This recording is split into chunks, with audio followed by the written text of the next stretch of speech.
Very good morning, everyone. Good morning, everyone. Good morning, sir. How are you all? बोलो. So we started with which chapter?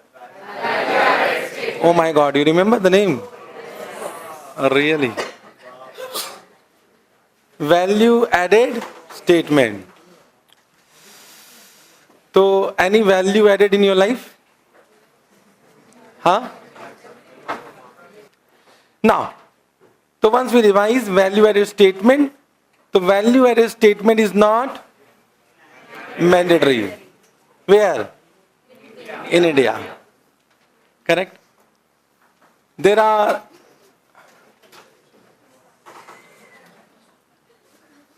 okay, I understood. Now there are two ways of preparing value added statement: gross value added and net value added. Net value added is equal to GVA minus depreciation. GVA is equal to sales, some direct income less what? Cost of bought in material and services used. Correct? Then of course we have discussed the format also. Correct? This value added means collective effort for creation of wealth by how many persons? 6 persons. First, second, third, fourth, fifth, sixth. Whatever you have said might be correct only.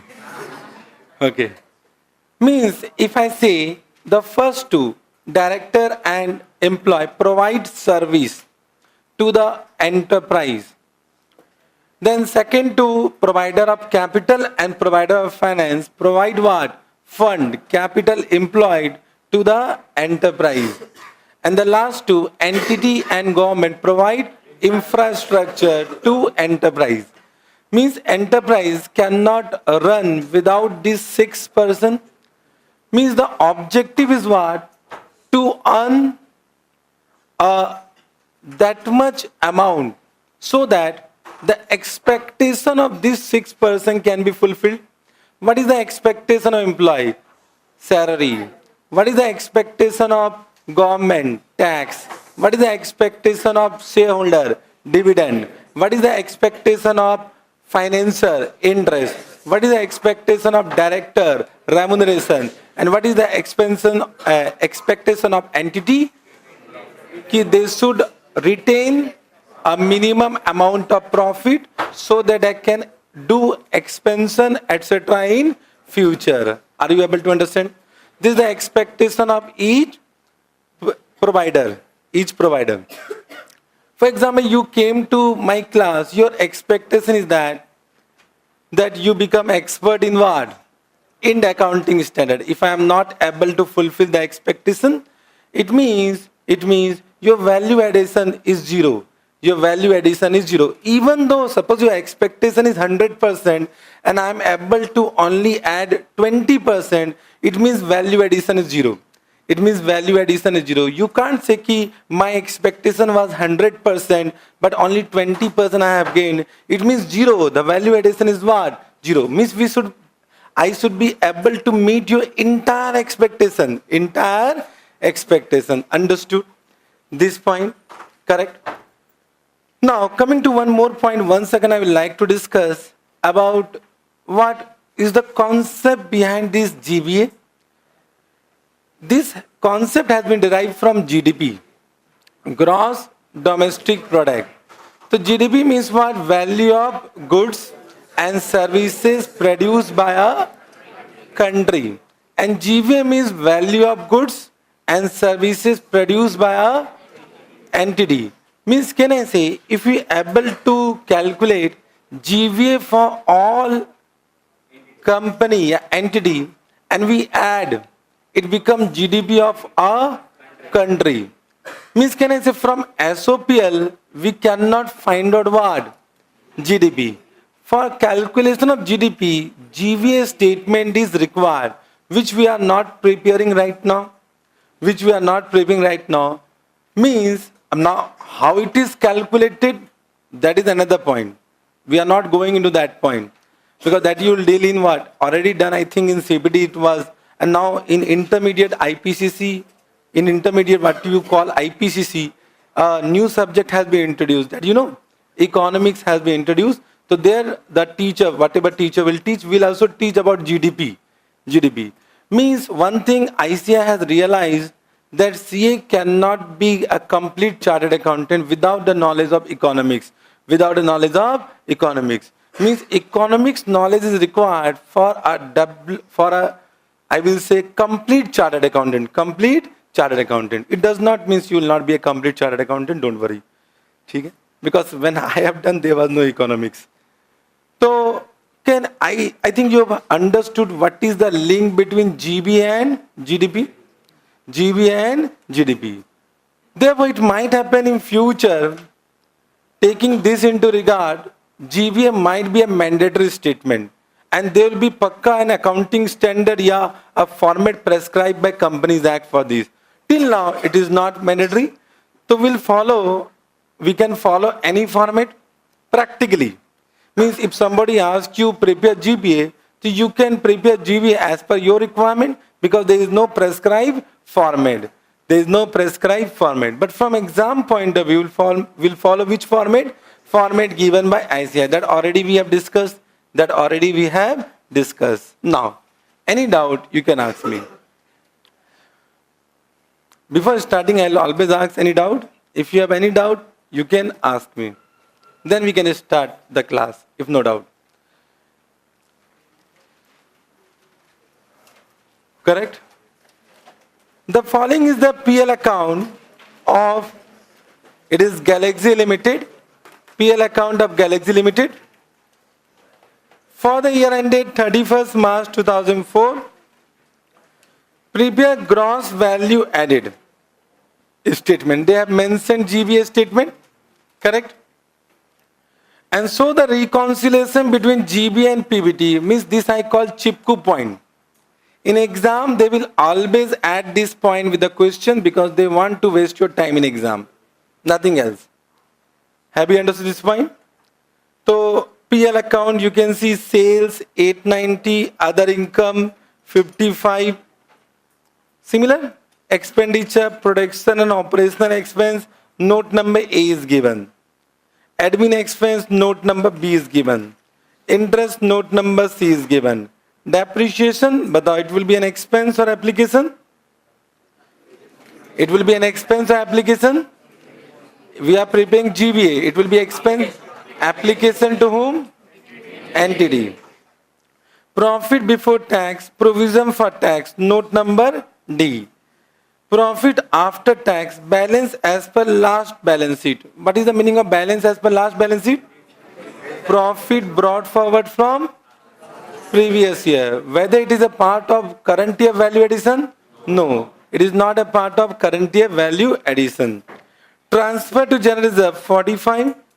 Surplus carried to balance sheet 65. This means what? Closing balance of PL appropriation account. So what was the opening balance of PL appropriation account? What is the closing balance of PL appropriation account? How much? 65. But what is the current year retained profit? 65 minus 10. Because 10 is last year, so it should not be considered. It should not be considered. Understood this point? Let us. Point number A. Production and operational expense. But the consumption of raw material means production and operational expense include these. Include these. Consumption of raw material, application expense. Bolo?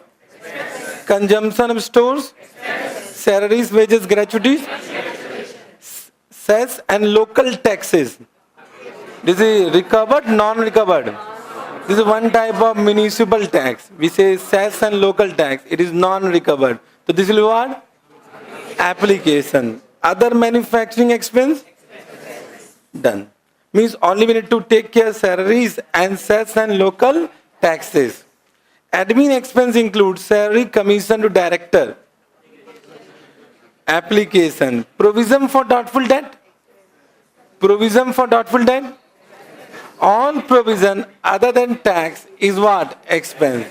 All provision other than tax will be what? Expense. ठीक है?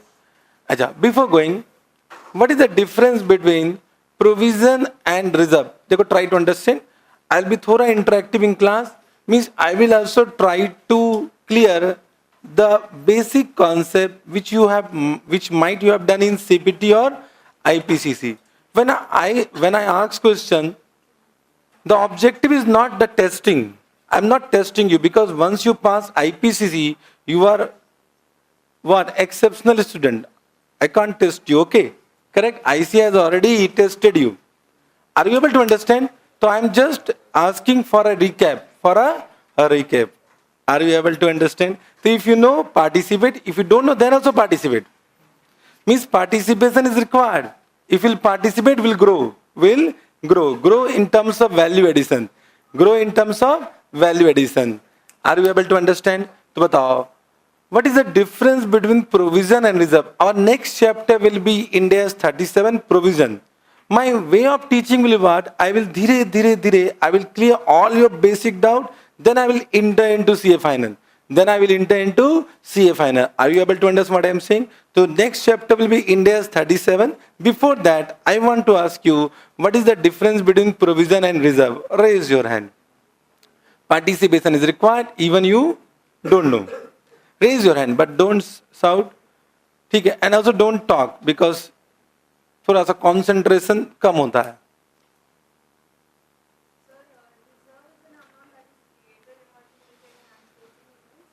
Which event? Unforeseen, हाँ. And a provision is an amount, they have an idea that it will be expenditure in the future, but they don't have what is the exact amount that they might be incurring, so they just... So it is which event? You said unforeseen event. Not a contingent event, possible. चलो. Any more answer?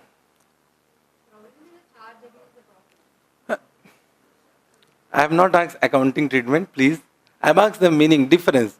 Provision is debited to PL account, reserve is debited to PL provision account. If you ask CPT, they will also say, huh? Please. Probable obligation which...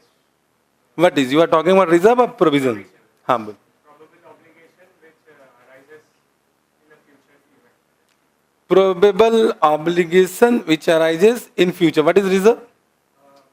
Like retaining the profit out of... retaining some part of the profit of the entity. The provision also we retain profit only. But it is like, it will, someday it will be outgoing from the entity. So reserve, suppose I want to do expansion, everyone.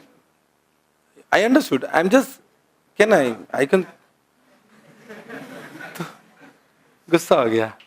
Now what I'm saying, you said, because when we discuss now, it will be very much clear. So you said what? It is an obligation which will be settled in future. ठीक है? So suppose I created a reserve for what? For any expansion program. So it will be also settled in future. So what is the difference? Same thing. As per your definition, it may be also probable. That is not a current obligation. So what is the meaning of current obligation? She has added one point, current obligation. So I need to understand what is the meaning of current obligation. I don't know anything. I am engineer. So but the current obligation means what? You said it is a current obligation, then you are saying provision which have current obligation. What is current obligation? Nothing. Only think and say. Correct. Current obligation, correct. But what is the meaning of current obligation?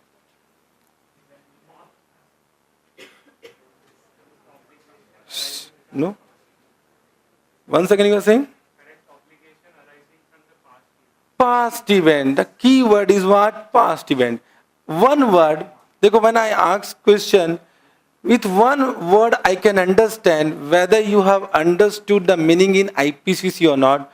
Provision is created due to past event and reserve is created for what? Future event. Only these two keywords. Both are retained profit. but one retained profit is for past event and one retained profit is for future event. The definition closed. Of course, we will now do the technical meaning in Ind AS 37. Understood? Correct? So one word, provision is due to what? Past event. And reserve is due to what? Future event. But both are retained profit. Both are retained profit. Okay? So all provision will be a expense, but reserve will be application to entity. For this chapter, all provision will be what? Expense, other than tax. And other, whatever reserve we are creating, that will be application to entity. Done? Then, interest include interest on loans from ICICI Bank for working capital. But the working capital is short term or long term? So it is an expense or application. Interest on loan from ICICI Bank for fixed loan. Application, expense, application. Interest on loan from IFCI for fixed loan. Application. Interest on debenture, application. Very good. The charge for taxation include a transfer of 3 lakh to the credit of DT account. So this much will be what? Application to, and balance provision will be application to government. Then last point, point number E, what I said. Now, what institute will do? They will add one indirect information only to trouble you. If they will give direct information, this chapter is what? I will say lollipop. Correct? Are you getting? So they will just add one indirect information. If you have done mistake in that, 8 marks will become 0 marks. 0 marks. Are you getting? Means you will do initial mistake. Whenever we do initial mistake, then all step by step wrong. So they will do kata, 0. Means they will always think what step. So initial mistake, 0. Means step marking will be there when? Correct, wrong. So 3 correct, they will give what? Step marking. But if you have done initial mistake, can I say all steps are wrong? Answers are wrong now. Means initial mistake is dangerous. Initial mistake is dangerous. We will try to avoid initial mistake. Baad mein will do mistake. Understood now? But initial mistake we should avoid. Okay? So now, point number E. Cess and local tax include GST. Now GST is what? Recovered. Other cess and local tax will be what? Non-recovered. Which is equal to 10% of cost of bought-in material and services used. It will be implied that this is also added. And services used. So 10% of cost of bought-in material and services used. Have you understood this point? Correct? Any doubt? So this point you will calculate. I will not. Balance I will do. Can we start? Question you have understood.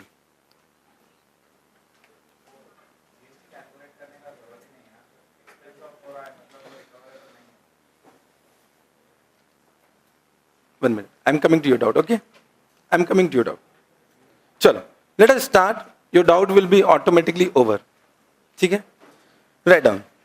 I don't want to discuss that doubt because other will think about this doubt only. They will not concentrate in answer. Okay? Easily.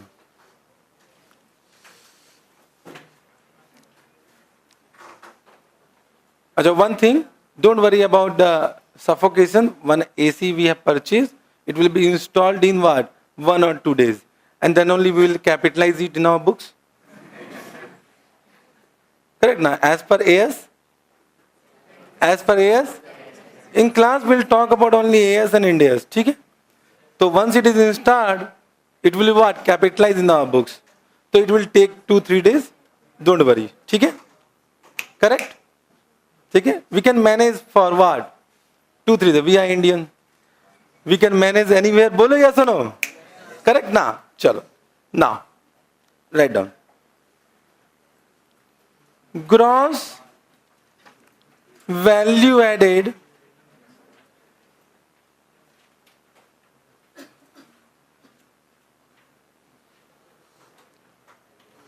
statement of Galaxy Limited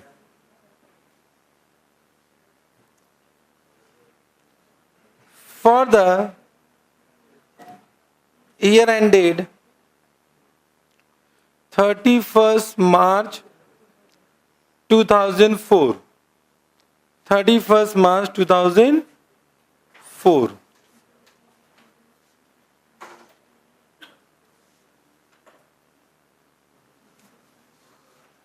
Amount rupees in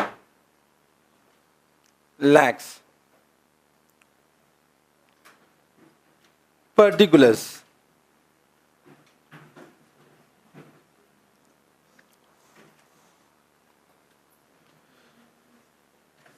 We'll start with what? Sales. So for this you need to rely on me. Amount 890. ठीक है? Direct income, they have given other income. What will assume? Non-operating. Nil. Total A 890. Easy.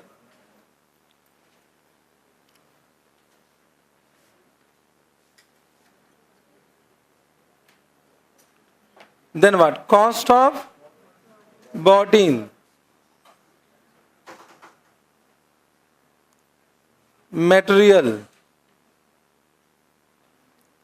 and services used.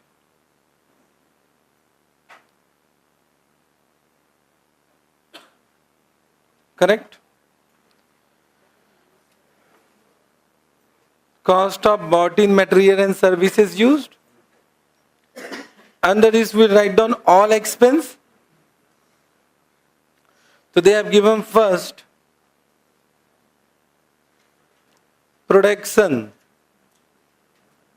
and operating expense. Because there is no format you can write down any expense in any order.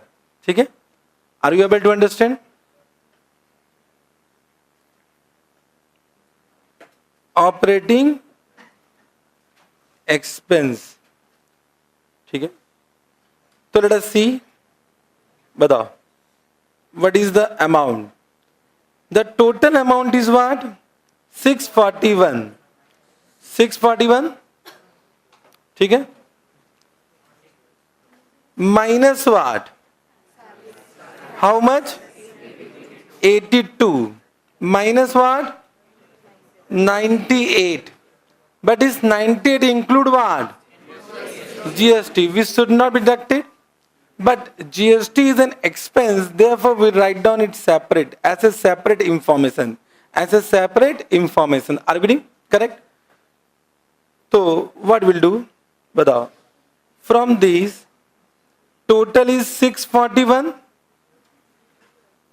641 minus salaries and wages 82 and minus cess and local tax 98. Once we have deducted entire.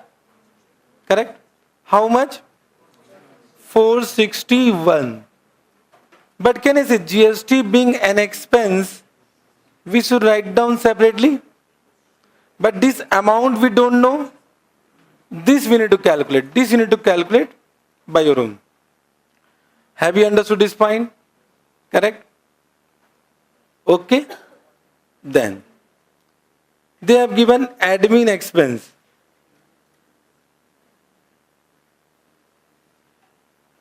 Admin expense. Total is 33 and this include director remuneration. So what we should do? Minus what? 9. 33 minus 9. It becomes 24.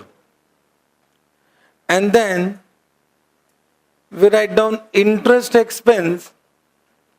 Only we have one interest expense. Correct now? Let's see. Which interest expense will come? What is the amount? 9. So interest expense being 9. No other expense. So this is what? total. Total is what? Can we do? No. We need to wait for GST. Okay? It means first we need to calculate GST, then only we can proceed. That only we can proceed. And now what I want to say. This question have been asked 5 times. Everyone try to understand what is the intention of institute. 5 times. Everyone please. Because first time it was asked, most of the student has done wrong. And when what happened, most of the students do wrong, now they will repeat the question. Second time it was asked, same repeated. Third time it was asked, same repeated. Fourth time it was asked, same repeated. Therefore they have asked 5th time. Means what I want to inform, even though this is what past your question, in exam we do mistake. In exam we do mistake. And where we do mistake? We don't do mistake in what format. We don't do mistake in concept. We do mistake in calculation. Why? Because we don't care about that. We'll do without thinking. We write down one amount and we'll think that we have done correct, because in exam hall no one will be there to inform you that GST amount is wrong. GST amount is wrong. Suppose in class you are doing, you have calculated X amount. Are you getting? Your friend will say wrong. You will correct it. Acha, acha. But you will not realize that this same mistake you can do where? In exam. Means suppose when you are doing by your own, you have done mistake, write down one star mark that this mistake should not be repeated. Means mistakes are always good if it is rectified before exam. Are you getting what I am saying? So when I am giving, do by your own. Don't see here and there, because if you write down what your friend is doing, in exam pakka you will do mistake. Are you able to understand? In class if you are doing mistake, we can understand why we have done mistake and we can realize the fact. Are you getting what I am saying? Now, of course, this is very simple, no complication. Then also you will do cess and local tax include GST, which is equal to 10% of cost of bought in material and service used. Calculate the amount by your own. You can do rough calculation. Calculate. Everyone calculate, nothing to discuss. Nothing to discuss.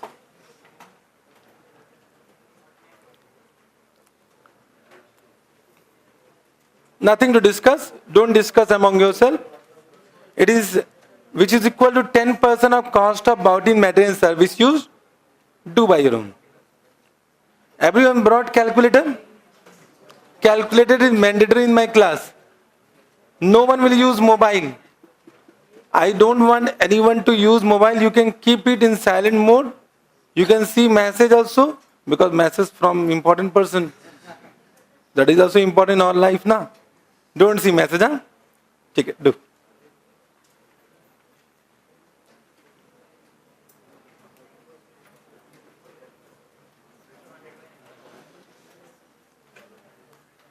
Let's see. Who is giving me correct answer?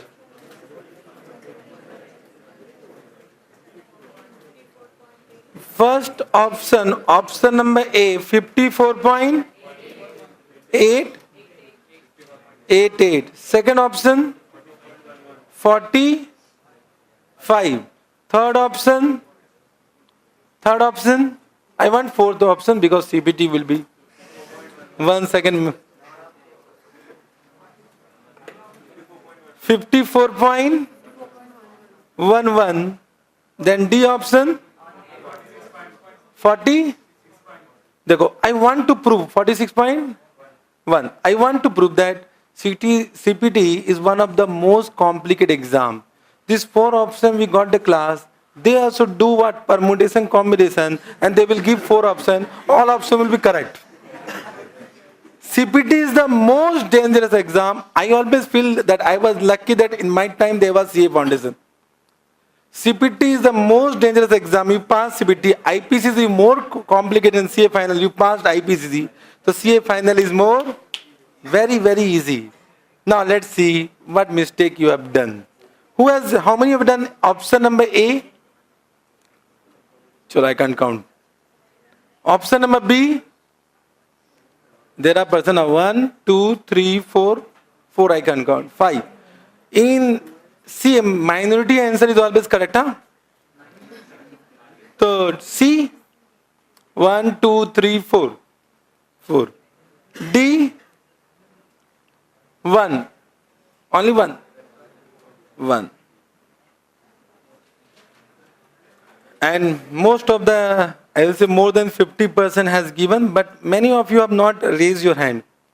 Means none of the above? There's one more option, none of the above. How many are saying none of the above? So what is your answer? Huh? 50? 58. Whatever. Chalo, let's see. Let's see. Don't write. Don't write. Only listen. Working note. We need to prepare one working note. So what we'll do? Let cost of bought in material and services used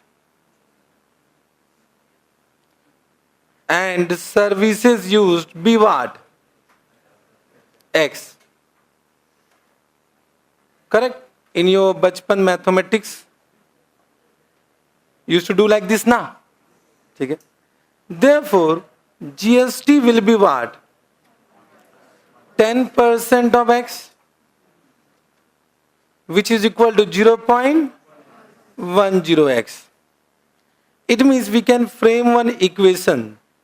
Equation is what? 461 plus 0.10x plus 24 plus 9 is equal to what? X. Have you understood this point? So I write down 461 plus 0.10x plus 24 plus 9 is equal to x, which implies x is equal to, if you'll calculate, it will come 548.88. Therefore, GST is equal to 54.88 or 89, whatever you want to write down. First option is correct. Don't feel bad. Those who do mistake, they become CA. And those who do not do mistake, they will pakka become CA. All will become CA. Nothing to worry. Nothing to worry. Are you able to? But you need to realize, those who have done mistake, realize right now what mistake you have done. If you see, arey yaar, kar lete baad mein. Means whatever mistake you have done, I will say those who have given me what? Different answer, they have done shortcut. They have applied shortcut. Whatever, I don't know what you have applied, but in calculator you have done. How many of you have done in calculator? How many of you have done in calculator without writing anything? Are you getting? So it might be one of the reasons. Always whenever you do, write and do. When you write, you think. When you do not write, you do not think. So always write and do. Always write and do. Whenever write now, some what? Reference will come. Some reference will come. Have you understood this point? But if this mistake you have done in exam, you'll get what? 0. And because of this reason, CA final is complicated because they will give what? 0 marks in this. And we don't understand why we have got less marks. We don't realize, and in second attempt, same mistake will do. In third attempt, same mistake will do. Better we should realize this fact in the class only. This fact in the class, we should avoid this type of mistake. Are you getting what I am saying? Correct? If you have done this correct, and suppose at the end you have done some plus minus mistake, they will give marks. Out of 8, they will give 6. 6 means what? 6 by 8, more than 80%? 70% is rank. 70% is rank, you know na? If you are getting 70% or more, you are getting rank. So if you are doing 80% correct, for every question will get rank. Will get rank. Are you able to understand? To avoid what? Initial mistake. Avoid initial mistake. So I will try to think, I will try to realize that fact you in the class only. Means I will not do that type of question by my own. Okay? So this working note will write down at the end. Write down. What is this answer? 54.89. How much it is coming? 548.89. Understood? Correct? Any doubt? No doubt? ठीक है, जा. But after this, what we write down? Value added by trading or manufacturing activities. How much? A minus B, 341.12. 12 की 13. 11. 11 will add what? Indirect income.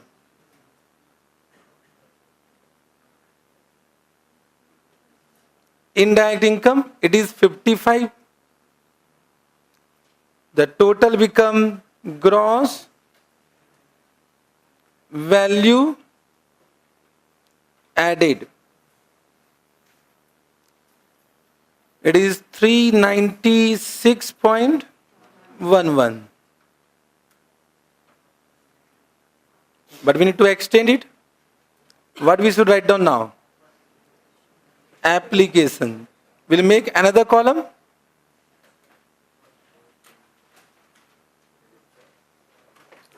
We write down application of what?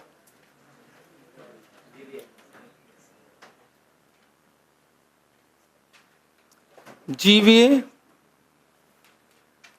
then amount, then what? Percentage. So first what? To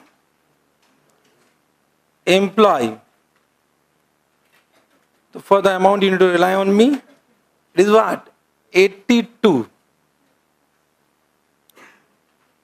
To directors.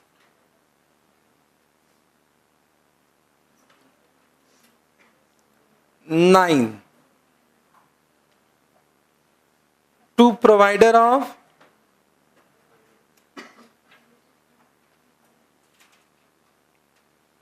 finance, that we need to calculate. Bada. How much provider of finance? 20 minus 29 minus 9? 20 now.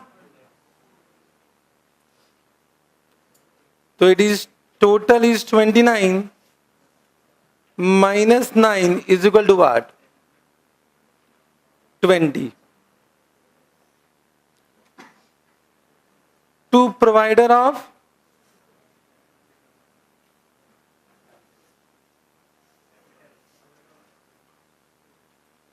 capital. We need to write down what? Which amount? Dividend paid and payable 95. ठीक है? Okay? To government. So there are two amounts. One is income tax. One is what? Cess and local tax. Batao, what was the total cess and local tax? How much? How much? 98 minus what? Very good. 98 minus 54.89. How much? 40. Write down in a column 43.11. And income tax include what? Deferred tax. So let us find out. You're writing with me now. Okay? So income tax include. Let us find out what is the provision for tax. How much? 30. 30? Then we'll go to note number D. How much? 3. So what we should write down? Batao. 30 minus 3. How much? 27. Total is what? 70.11. Last. 2 entity. But what amount will come? First is what? Amount. You just give me the name of the item. Depreciation. We write down the amount, don't worry. Then what? Deferred tax. Then what? There is one reserve also they have created. That is general reserve. General reserve. And they have what? Retained profit.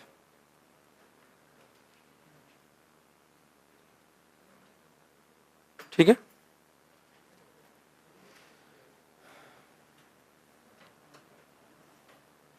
Correct? बोलो. बताओ. The total should be equal to what? GVA. What is the total of GVA? 396.11. Can you give me the balancing figure? What is the balancing figure? Means in exam, always we can cross-check in this way whether we are doing correct or not. Any mistake can be understood with balancing figure. So first find out balancing figure. Now we write down the amount. If any mistake will be there, that will be realized at this moment only. Are you able to understand? So batao, depreciation. Just write down. Depreciation is 17. Deferred tax how much? 3. Transfer to general reserve is 45. And retained profit will be what? 65 minus 10 is equal to what? 55. Total is coming how much? 120. Over. Can you give the percentage? Percentage you will do. In nearest to decimal. I'll come to you. Once I should complete.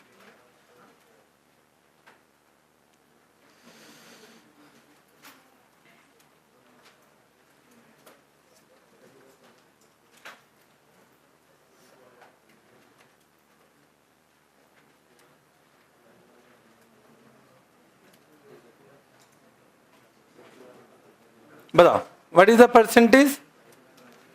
Give me 20.70, then 2.27, then 5.05, 5, then 20.98, then 17.70, then 30, 30. Total came 100. Very simple. 8 marks question, 10 marks question, full out of full. If you are not doing initial mistake. Doubt.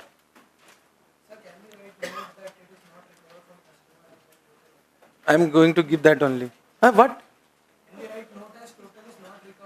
Total which what? Acha, I understood your doubt. Chalo, I am taking. What I said, completed everyone? His doubt, smart work. Smart work is what? There are 2 points. You need to become smart or you are over smart. Over smart will fetch 0 marks. If you are smart, you will get full marks. Always I say we should become smart in exam to save our time. But over smart will fetch you 0 marks. Try to understand. You have said, let us, what is his concern? Let us assume GST is what? Non-recovered. So can I say, entire minus 98, no need to do that working note. You can write down what in application. Time saved, time saved. Everyone try to understand. Now you say smart or over smart. Try to understand. They have given one information. 10% of cost of boughty material and service use. And if you are not applying that information, you are insulting whom? ICAI, whether they will give you marks. Every information given need to be used. Need to be used. They have given some information, apply it. Apply it. Are you getting? And I have given note, if question is silent, always assume what? GST is recovered, because GST is always recovered, only it cannot be recovered in some unusual circumstances. In some unusual circumstances. Understood? Correct? So you are not using the information which is provided by institute. So it means you are skipping one working note. They will see working note. You have not done working note. Kata. Initial kata, 0 marks. Understood? But this is not smart work. This is what?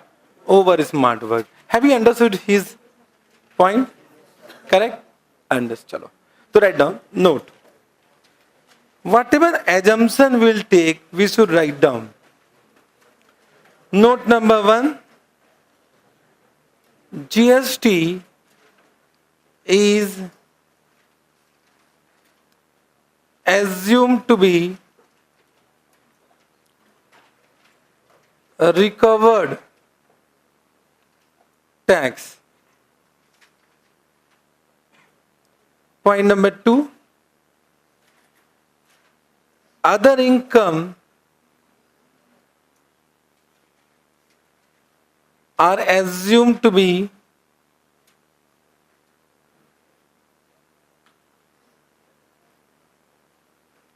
indirect income.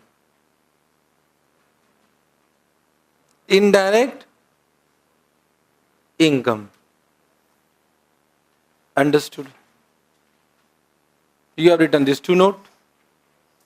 Now suppose suggested answer, they have assumed other income as direct income, they will understand your emotions. Ki bhai, this is the assumption they have taken. So as per that assumption it is correct. As per the assumption it is correct. Understood? Chalo. They have also asked what? Reconciliation. You will do, I will do. We inclusive excluding me. Reconciliation. That I am coming. After this we'll give working note. Reconciliation of what? GVA with PBT.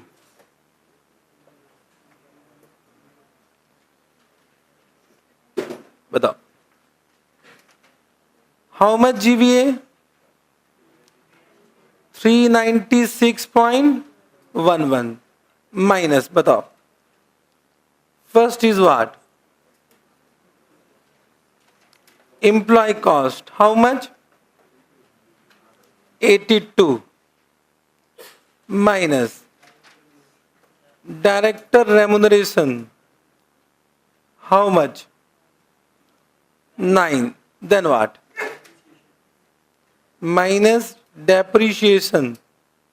How much? 17. Then what?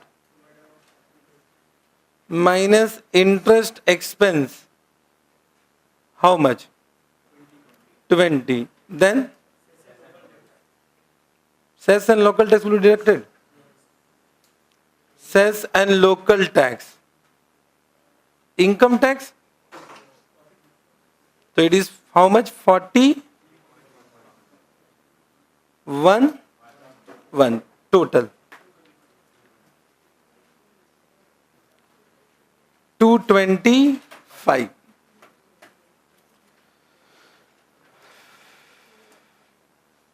Easy. This is bonus marks, 2 marks.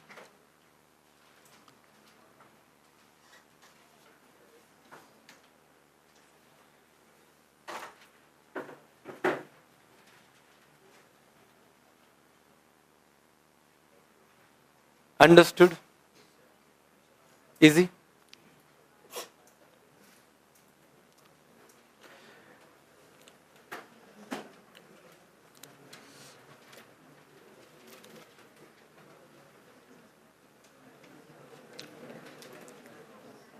Write down this working note.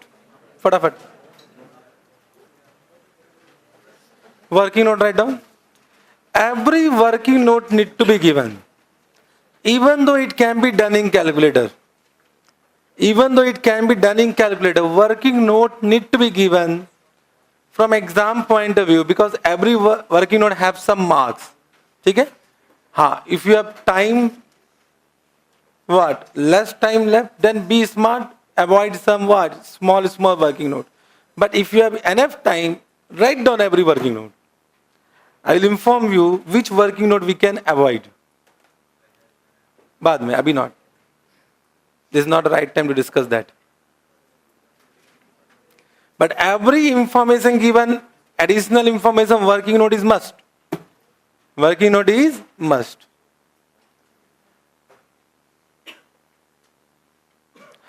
Working note can be done in some other way also. Okay, this I have used this technique. You can adopt your own technique also, but answer should be what? Same. Are you able to understand? Because mathematics solution can be done in 5 different ways. ठीक है?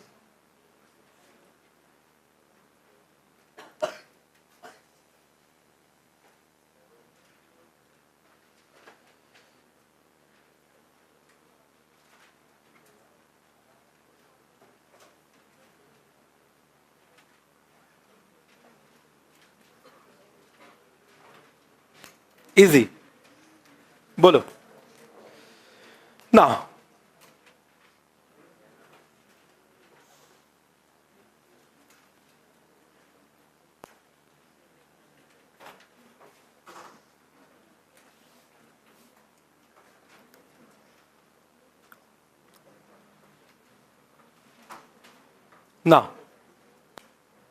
now let us take one of the most interesting question of this chapter.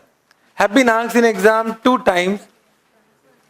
Let us create one situation. Everyone try to understand. You have understood the entire concept? I think about concept no point. Now what in exam they can do maximum, they will try to hit you with some other way of question. Means suddenly they will give a question which will be thoda sa new. Means in exam you need to apply your presence of mind. Presence of mind, think about the situation, apply it. Are you getting? In exam you have 2 options, do or do. Either do correct or do wrong.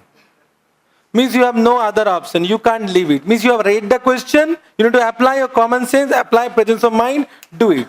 If you are not doing it, you are leaving it for the last question, it means it will never be done. Are you getting what I am saying? So I will create a situation right now. This is what? An exam hall. You need to read, but I will help you in reading part because you do not have the book. Do not have the book. I will help you. Whatever you will say, let's see whether you can apply your presence of mind or not. Okay? Correct? Everyone need to participate. Everyone need to participate.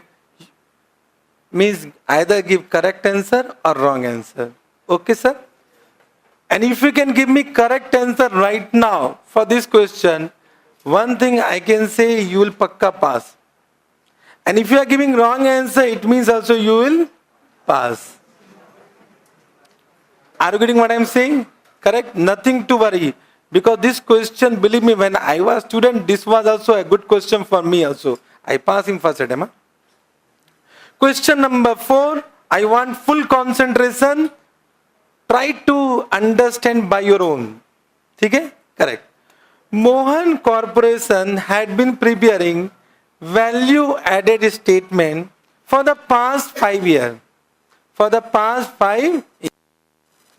The personal manager of the company has suggested that value added incentive scheme when introduced will motivate employee to better performance. We have understood this point. Correct?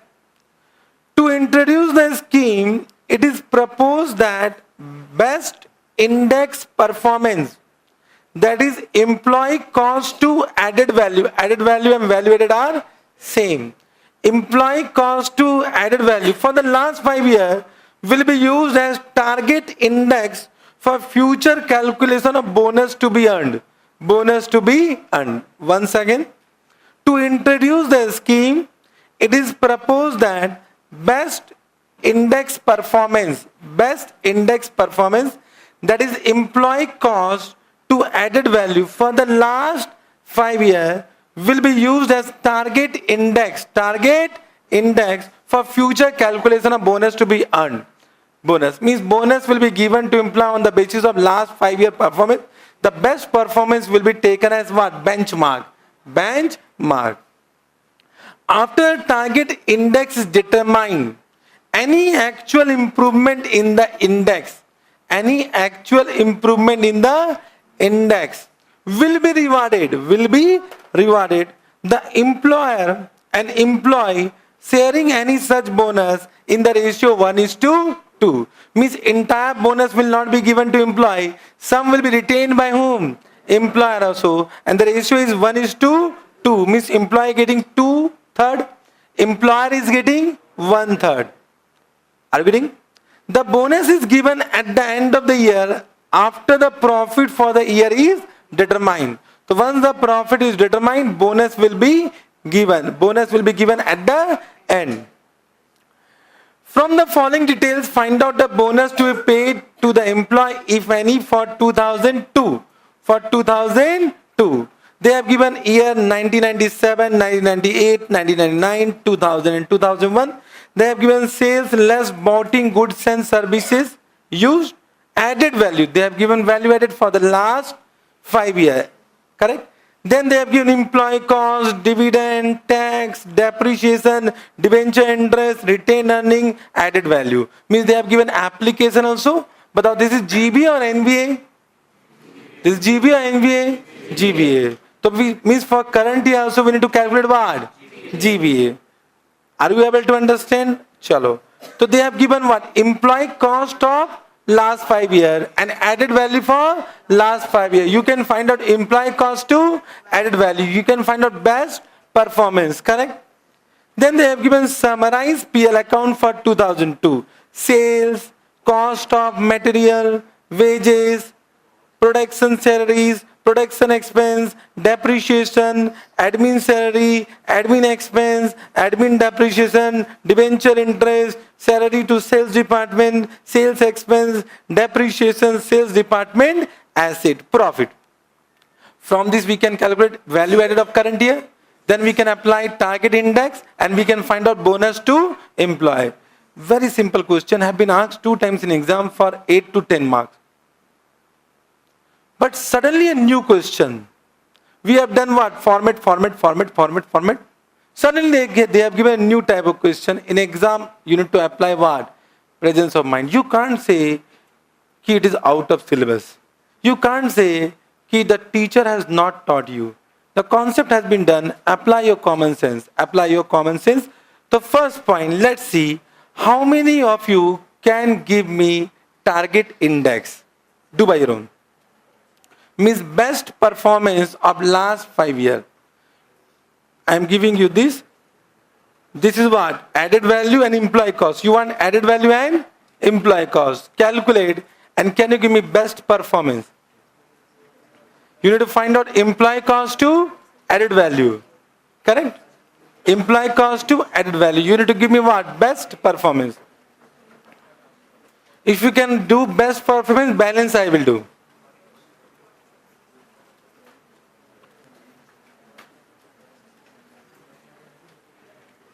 The added value is here also, okay? You can do from here. Employee cost is given for the last 5 years. Added value is also given for the last 5 years.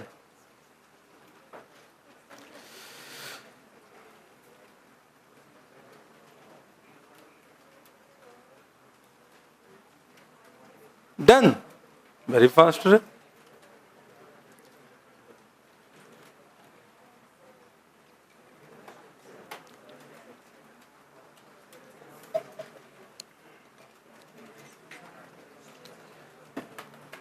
Those who are without calculator, please bring calculator from tomorrow, okay? Today, done? You have done?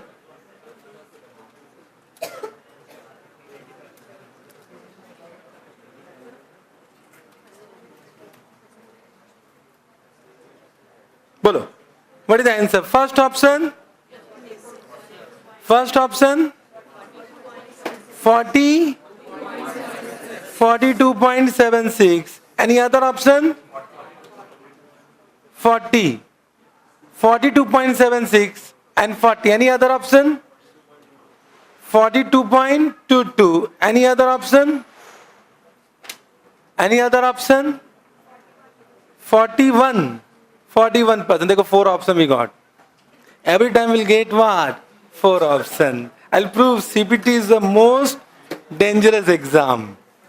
चलो, how many are saying 42.76? थोड़ा ऐसे उठाओ यार, इसी करके क्या उठाते हो?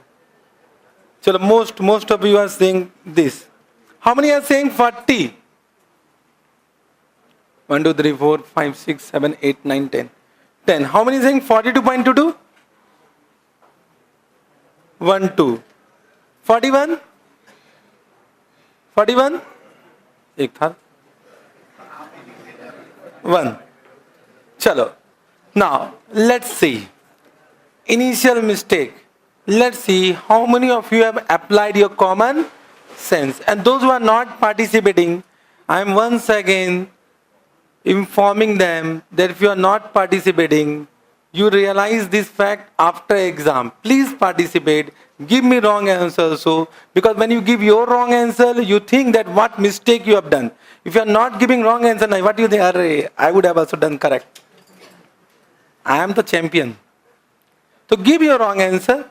Better give your wrong answer, because realization is very important. Correct? Chalo, let's see. Calculation of, first will be what? Calculation of target index.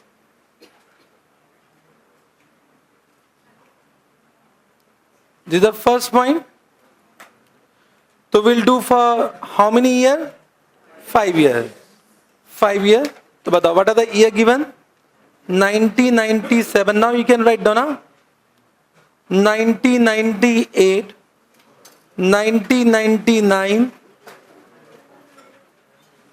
2000 and 2001. Rupees in 1000. So batao, we want employee cost.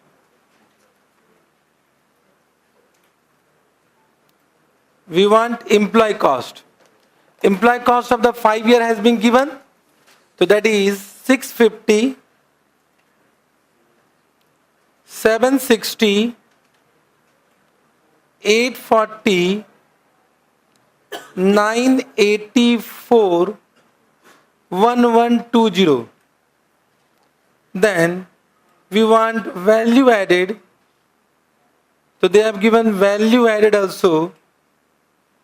1520, 1800, 2100, 2400, 2800.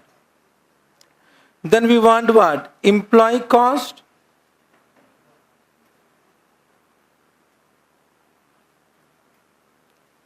Two value added. To value added in percentage. We are doing in percentage now. In percentage. Employee cost. So we got 42.76, 42.22, 40, 41, 40. So best is what? 42.76. What is the answer? 42.76. And maximum has given this answer now. How many have said 42.76? But why? Who has given 41?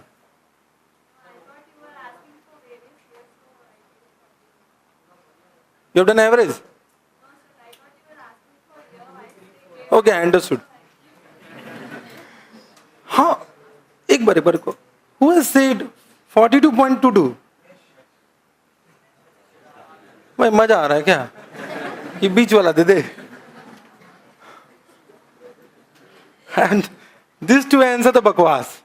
41 and 42. But who has given 40? 1, 2, 3, 4, 5, 6, 7, 8, 9. 9. Everyone, please. Give me the reason. You. Thora loud, huh? Loud.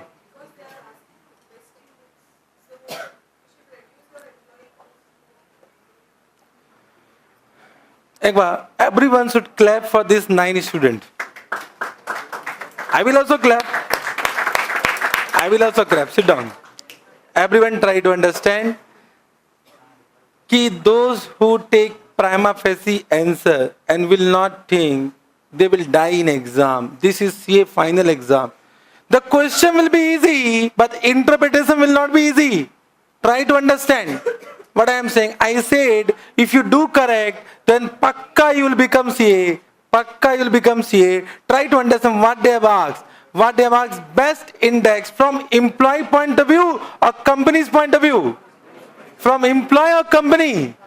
From company. Now, who is providing bonus?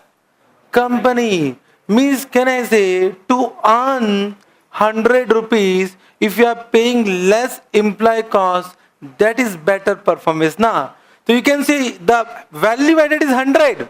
And if you are paying 40, that is better performance of the employee. You are giving less remuneration and you are getting more value addition. Are you getting? If you are paying high to employee cost, whether it will be better performance of employee, that will be worst performance of the employee. Worst. Have you understood? Prima facie. You can see why I have said realize this fact. You will not realize what mistake you are doing in exam hall. I am not talking about only FR subject. I am talking about costing. I am talking about SFM. I am talking about every other subject. Realize what mistake you can do. If you have realized right now, think before answering. Think what you have done. You have calculated 42.76. Maja aa raha hai? You have not interpreted. That who will do? I will do on your behalf. You need to do by your own.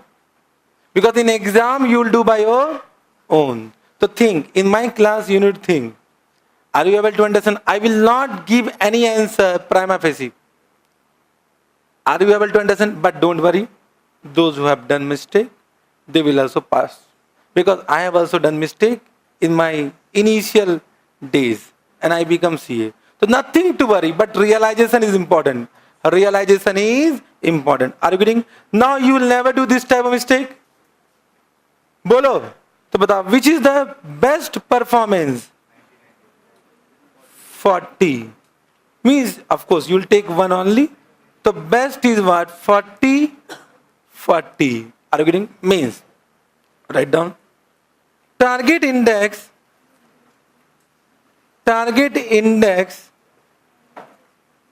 is equal to best performance of employee. There is no need to write down the reason, okay? That is 40% of what? Value added? Of value added? This is the best performance. Now this question is easy. Initial mistake. Means they will try to hit you initially. Every question they will try to hit you initially. Means do initial mistake. I'll give you 0. Come again. Means after this mistake, whatever you are writing, that is what? Wastage of time. Wastage of time. Are you able to understand? Very good. Now, point number 2, what we'll calculate? Now we'll calculate what? Calculation of what? Value added for which year? For the year 2002. Because they have not asked statement, you can do plus minus. There is no need to write down the format. Because this is the calculation part. They have not asked what? Statement. So we'll do plus minus. Okay? You will do, I will do. This. Do. First give me what? Value added. It is visible from the, okay, today thoda sa sacrifice till break.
I think you have done in calculator only. How much?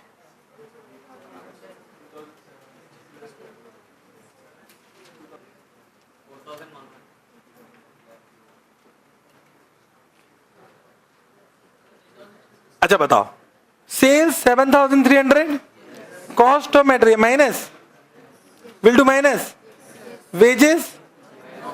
Yes or no? Production salary? Production expense? Depreciation of machinery? Admin salary? Admin expense? Admin depreciation? Debenture interest? Salaries? Sales expense? Depreciation? So you are getting 3,600.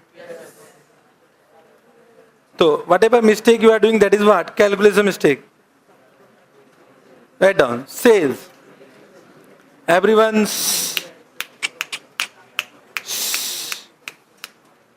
Sales 7,300 less cost of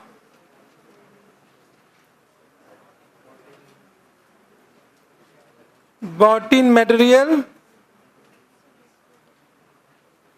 and services. Batao, what we write down? First is what? Cost of material. It is 2,500. Then production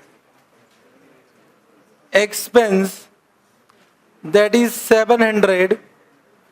Then admin expense, that is what? 300. Then sales expense, that is what? 200. Total is what? 3,700. Balance is what? Value added. How much? 3,600. Understood? This of course you will do correct in exam. Whatever I think you are doing calculation mistake. Point number C. Write down calculation of what? Employee cost. Now we want employee cost. For which year? For 2002. So wages. Wages how much? 700.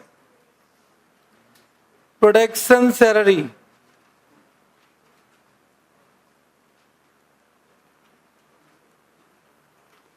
$200.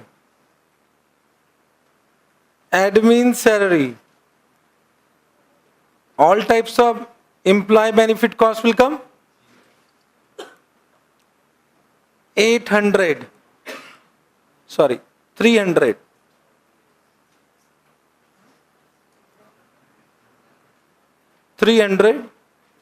Then sales department salary,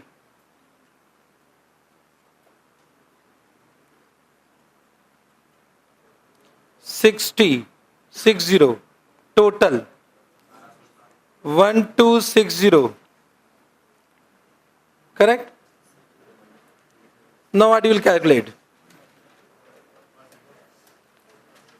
Employee cost to value added for which year?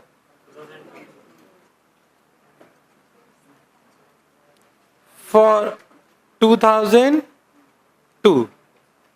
So this will be equal to, what is employee cost? What is value added? In 200 is equal to what? So whether improvement, whether downfall. So batao, rewarded or not? Therefore will give what? Bonus to employee. How much improvement? 5% of what? Value added. So you can add on 40% minus 35% into value added how much? But this is a total bonus. This bonus will be shared by whom? Employer, employee. So we are here to find out employees here. So it will be 2 by 3. So how much? 120. But write down this is rupees in 1000. This is rupees in 1000.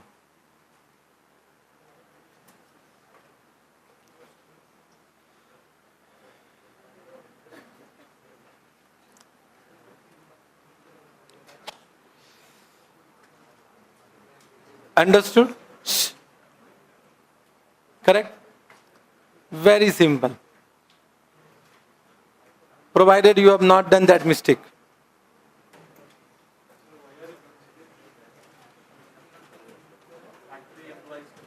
Every employee. Employee means employee. That will come under wage. Wages, salary. Acha, one doubt. He is saying employee will not include labor. Whether it is correct? No, employee will include every type of employee. Whether skilled, whether unskilled, whether semi-skilled, whether part-time, whether full-time, whether directors. Employee means we who are in the relationship of what? Contractual agreement of employee and employer relationship. In Income Tax Act also, labor are what? Employee. So,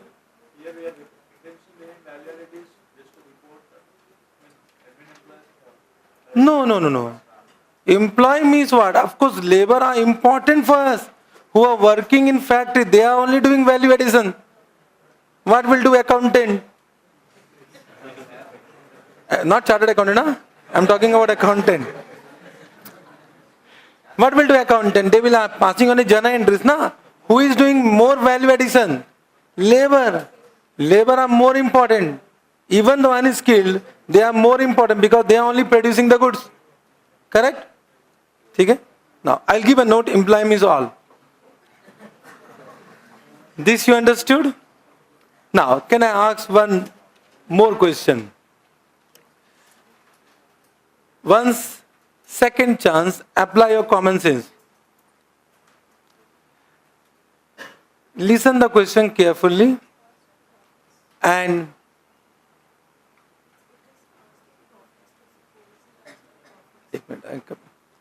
listen my question carefully and do it by your own. Calculate, point number F. Calculate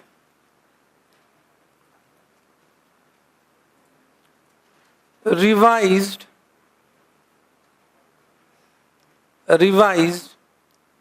employee cost to value added for after bonus. Sorry. Can you do by your own? Means you need to think about what? Numerator and denominator.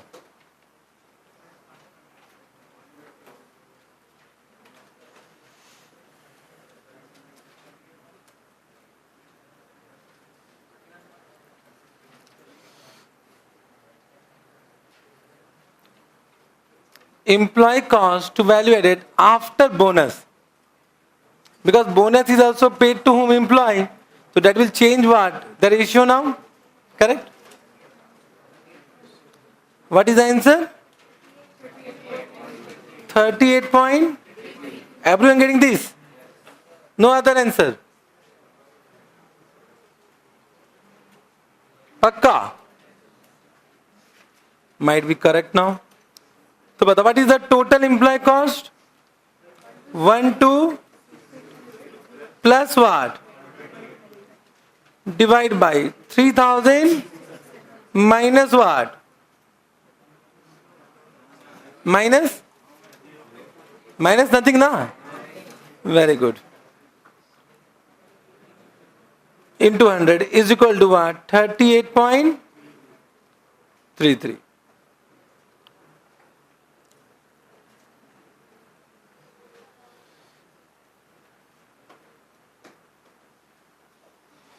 So they may ask this question also, calculate revised.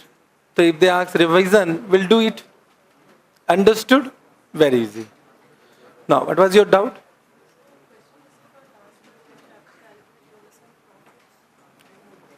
Bonus is given after profit, not from. It is also from profit. Every bonus is from profit only. Okay. Any more doubt? No doubt? Write down. Some important notes. Point number 1. Employee means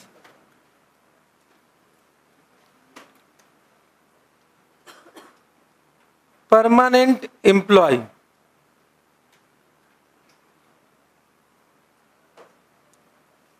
That is either full-time,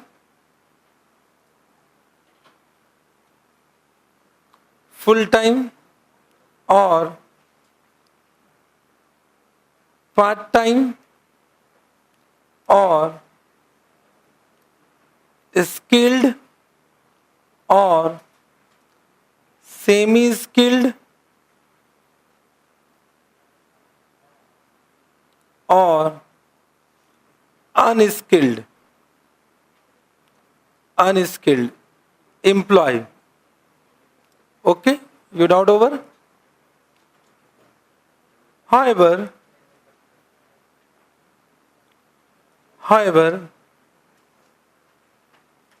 it will not include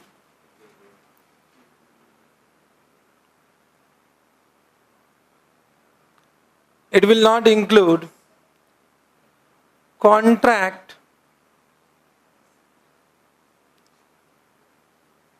labor or training. Training will include articles also. We are not employed. We are not getting salary, we are getting stipend. Okay? Correct? So however, it will not include what? Contract labor. For example, we have taken a service of security agencies and they are giving us what? Securities person. So whether they are our employee, they are the employee of that agency and we pay directly to what?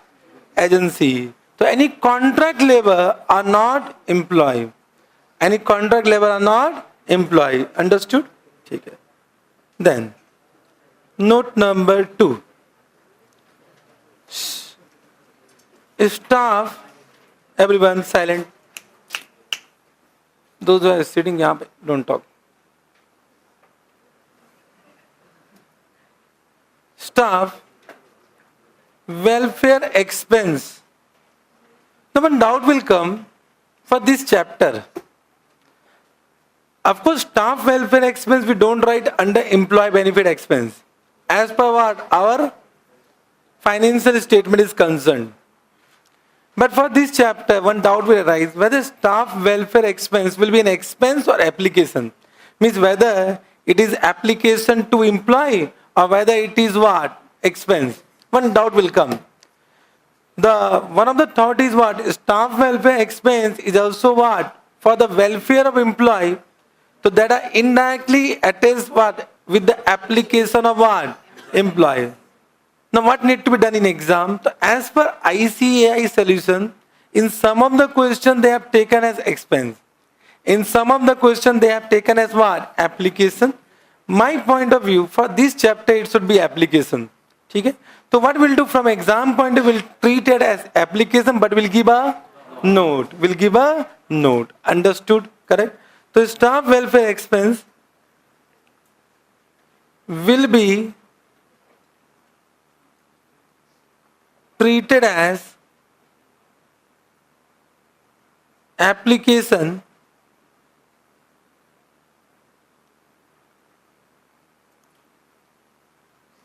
by giving a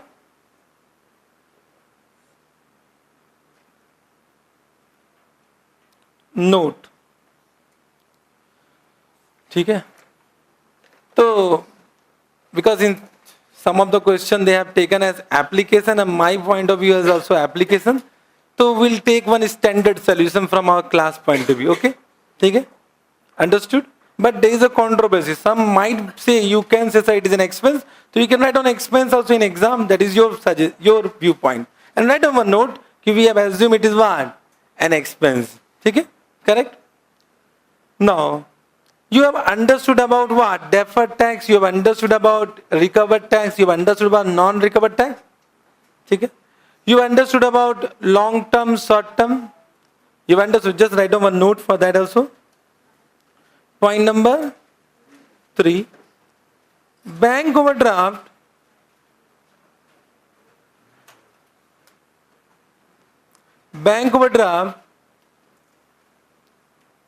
cash credit, you know cash credit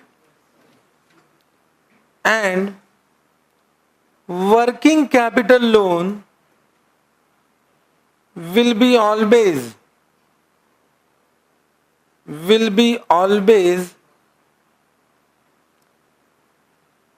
considered as short-term borrowing.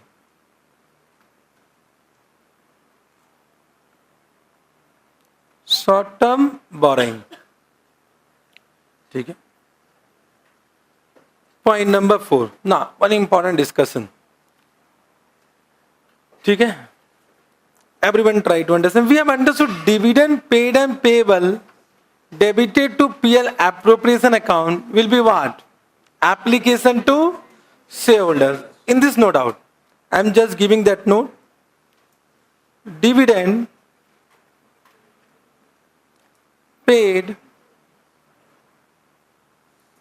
and payable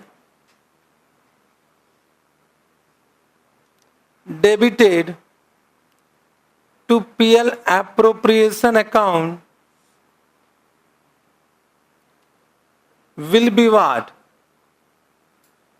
Will be application to shareholder. In this, no doubt. But I am going to discuss some other point. Concentration is required. Whatever I am discussing. Do you know proposed dividend? Proposed dividend, you know. But in IPCC, what journal entry you have done for proposed dividend? In IPCC, what journal entry you have done for proposed dividend? Achha, you have done that only. At that time, AS4 was revised. Very good, bhai. AS4 was revised. That time you have done. Means, chalo, theek hai. I need to give one some what background of this. Now, AS4 was revised in this recent year only. Before AS4 revised proposed dividend, we used to pass one journal entry PL appropriation account debit to proposed dividend. How many of you have done this journal entry in your IPCC?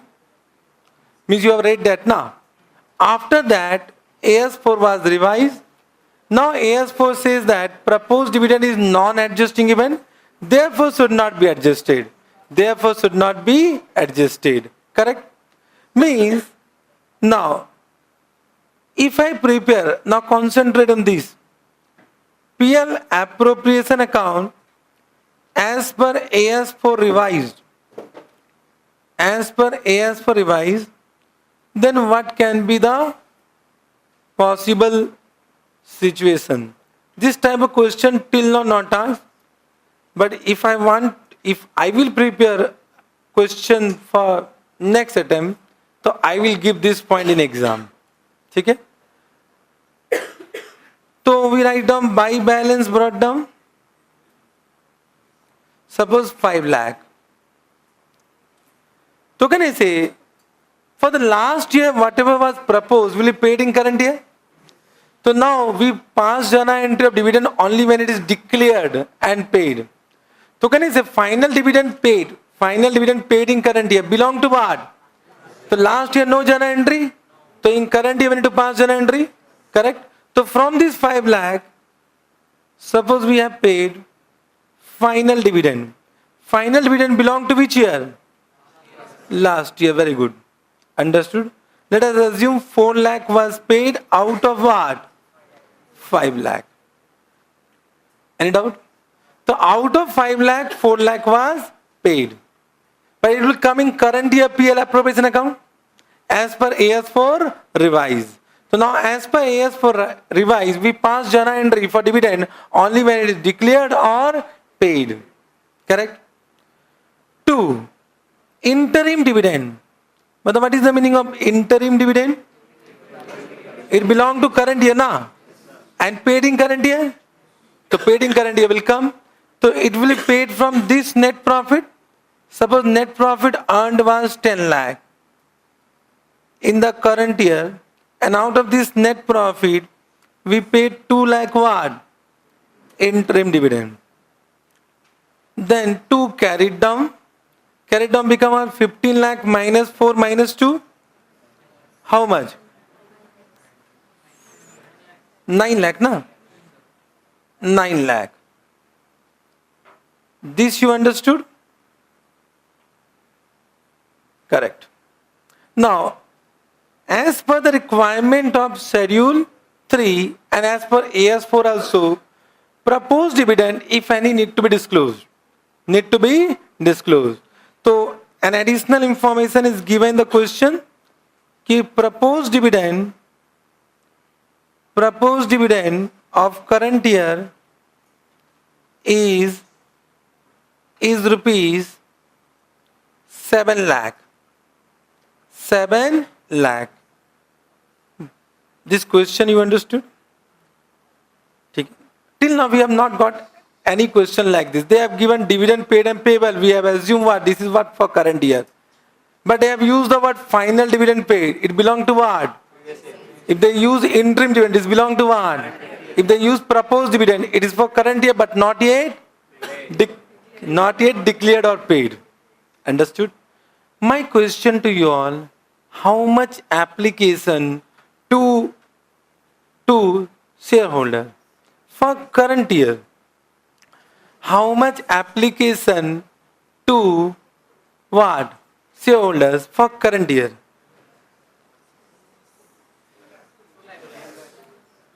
One option I am getting 2 lakh.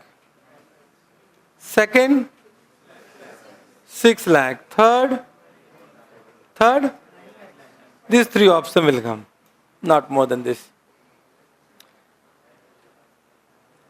6 lakh to 100% wrong. Why 6 lakh? This 4 lakh belong to what? From last year profit.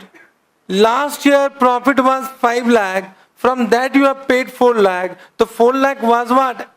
Last year application. Last year application, na? Are you able to understand? From current year will pay current year dividend. From last year profit will pay what? Last year dividend. So this is wrong. Have you understood this point? Correct. Can I say 2 lakh belong to current year? And of course this also belong to what? But whether for value added statement AS4 will apply? No, AS4 is applied only for financial statement and value added statement is not a part of financial statement. So can I say proposed means will pay and will it is an application for shareholders only from current year profit. From current year profit. The application will be 2 lakh and 7 lakh. 9 lakh is correct answer. 9 lakh is correct answer. Understood this point? Till now not asked. But this question can be asked in exam. Have you understood this point? Second question. Concentrate. What will be the application to entity retain profit? If you have assumed, if you have taken 9 lakh is what? Application to shareholder. So what will be the retained profit? Batao. Retained profit will be what? 1 lakh? 1 lakh? Pakka? Ki 2 lakh? How many are saying 2 lakh? 2 lakh? No, Baba.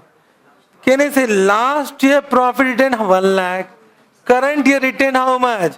1 lakh. Can I say 5 lakh? How much you have paid? 4 lakh. So this is last year retention. So we are calculating value added statement for current year.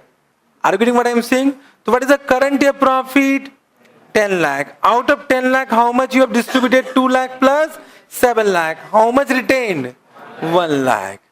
1 lakh retained. 1 lakh retained. Or we can say in this way, ki this 9 lakh, in this 9 lakh, 1 lakh belong to last year. So how much belong to current year? 8 lakh. Out of 8 lakh, how much proposed? 7 lakh. So how much retained for current year? 1 lakh. Whatever way you think. Understood? So what is the application? This is, means two answer came. What is the, you have written this example? Write down first. Then I'll give note.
Now,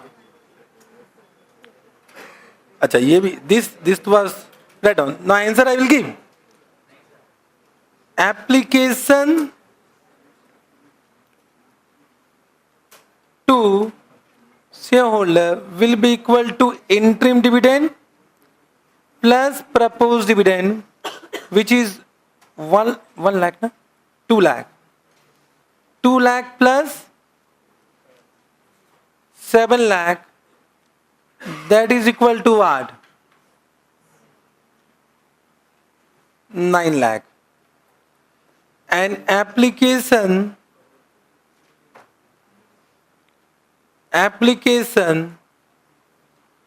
to entity will be equal to net profit minus what?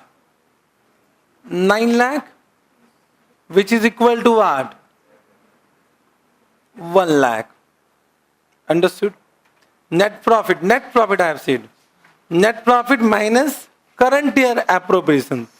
Current year appropriation.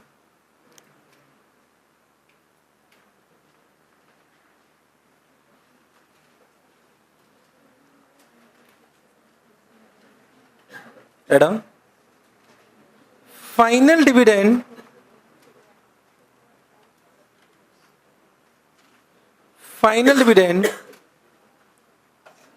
paid in current year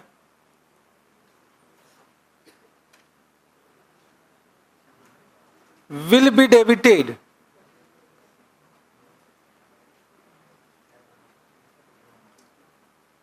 to PL appropriation account of current year, correct? Since it is related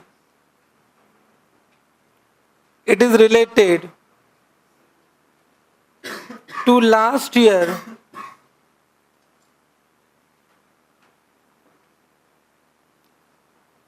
it will not be considered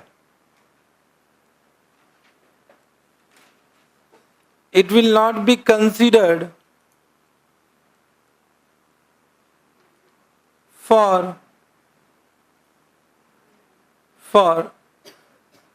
current year value added statement. Current year value added statement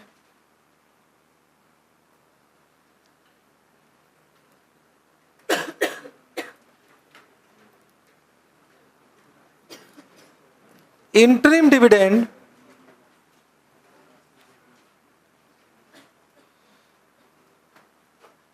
debited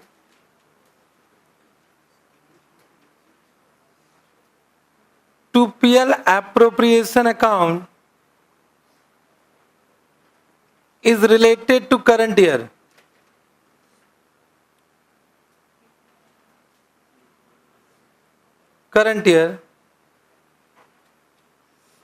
Therefore, treated as application to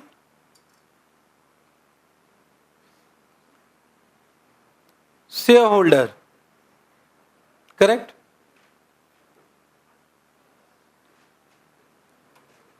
Proposed dividend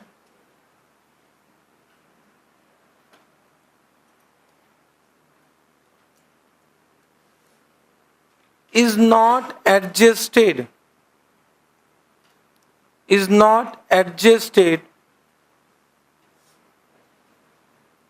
in current year financial statement as per AS4 revised. I'm writing AS4 revised, but now we need to read Ind AS 10. It is also same.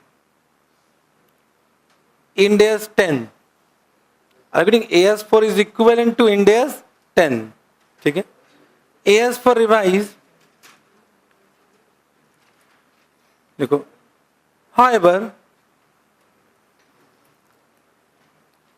it is also related to which year? Related to current year, therefore treated as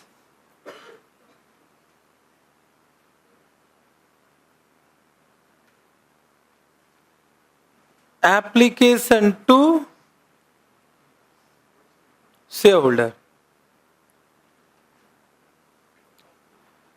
Understood? But initial note what I have given, dividend paid and payable, if they have used this word, no interim, no financial, so don't assume it is final, huh? By your own. Dividend paid and payable, we'll assume it is for current year only. Correct?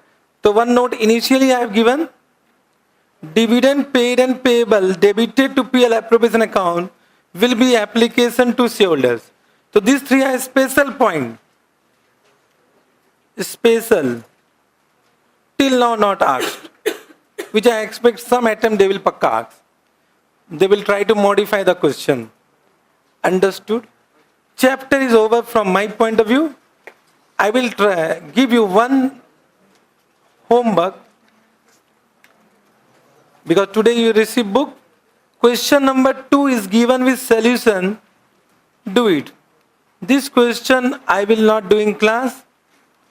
Question number 2 by your own, given with solution, and one question is given without solution. I want you need to try by your own. Let's see. It is a good question. Let's see how many of you are able to do it by your own. Abhi in class when I say, so you are not able to react properly. Take your time, think, and let's see whether you are able to do correct or not. So this question I will do in class. Question number 8, page number 18. This is must do homework. When I say must do, means you need to come after doing this question in class. Even though if you are not doing, it is your choice. Okay? Correct? Understood? So this I will do in class. They have asked GVA and NVA both, but do NVA for this. GVA we have done 3 questions, you do NVA. Only one difference? Difference is depreciation. Okay? So question number 8 must do. Other question, whatever is there, that is with solution. Whenever you have time, refer it. Whenever you have time, refer it. Okay? So this chapter is completed from my point of view. All points I have covered with notes also. Okay? Correct? We'll take a break of 10 minutes. And after break, we'll start a new chapter, Ind AS 37. Ind AS 37.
So can we start a new chapter?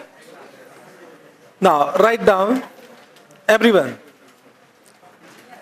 The first Ind AS of our life. Ind AS 37. Ind AS 37. 37. The name is what? Provisions. Provisions. Contingent. Contingent liabilities and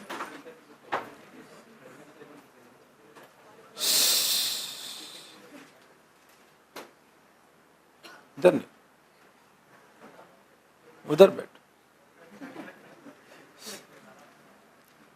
and contingent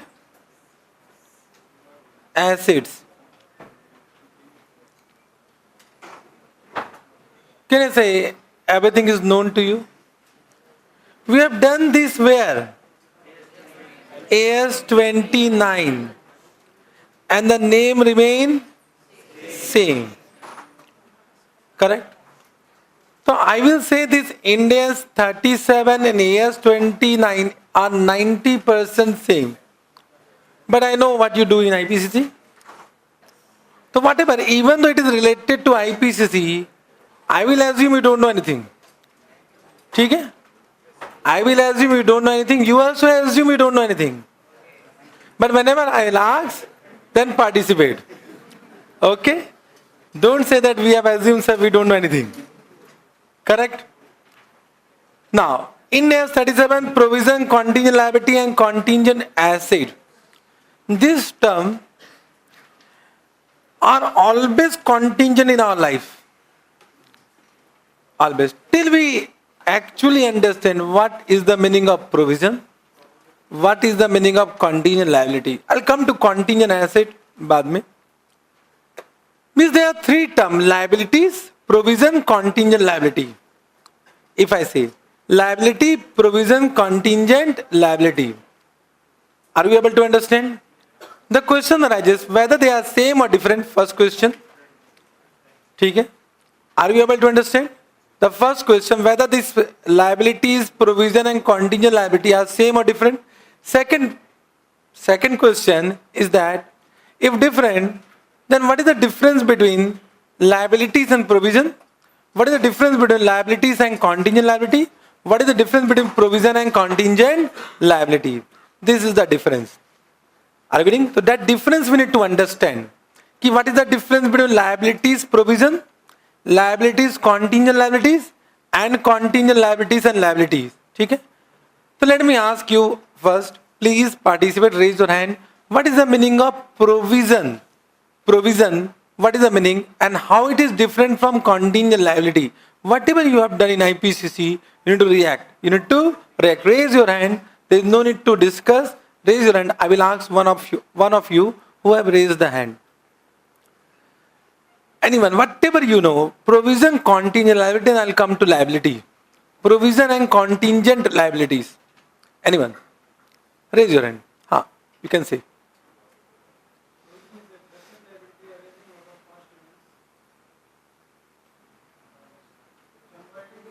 Shh.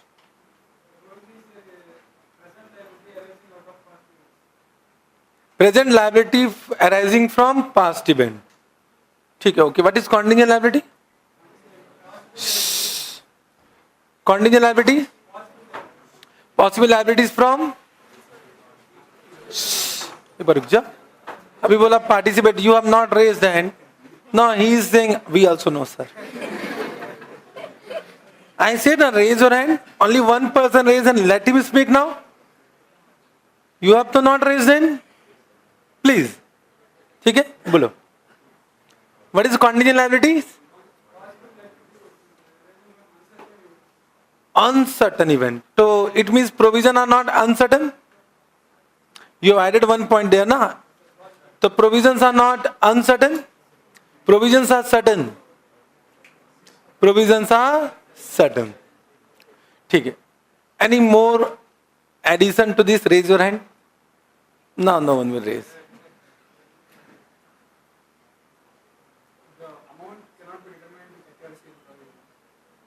But it means it cannot be determined with accuracy in case of provisions. Means in contingent liability we can determine. Not like that. Then what is like? Okay, chalo ठीक है. Anyone want to add something? It is not recognized. What is not recognized? Amount of which provision of contingent liability? Not recognized. Provision is? But I have not asked the accounting treatment. It is accounting treatment only. Recognition means accounting treatment. I have asked the difference between provision and contingent liability. ठीक है, you are correct. This is CPT point. If you ask CPT student, they will also say this. Correct ना? 1 marks question of CPT. एक बार फिर. Raise your hand.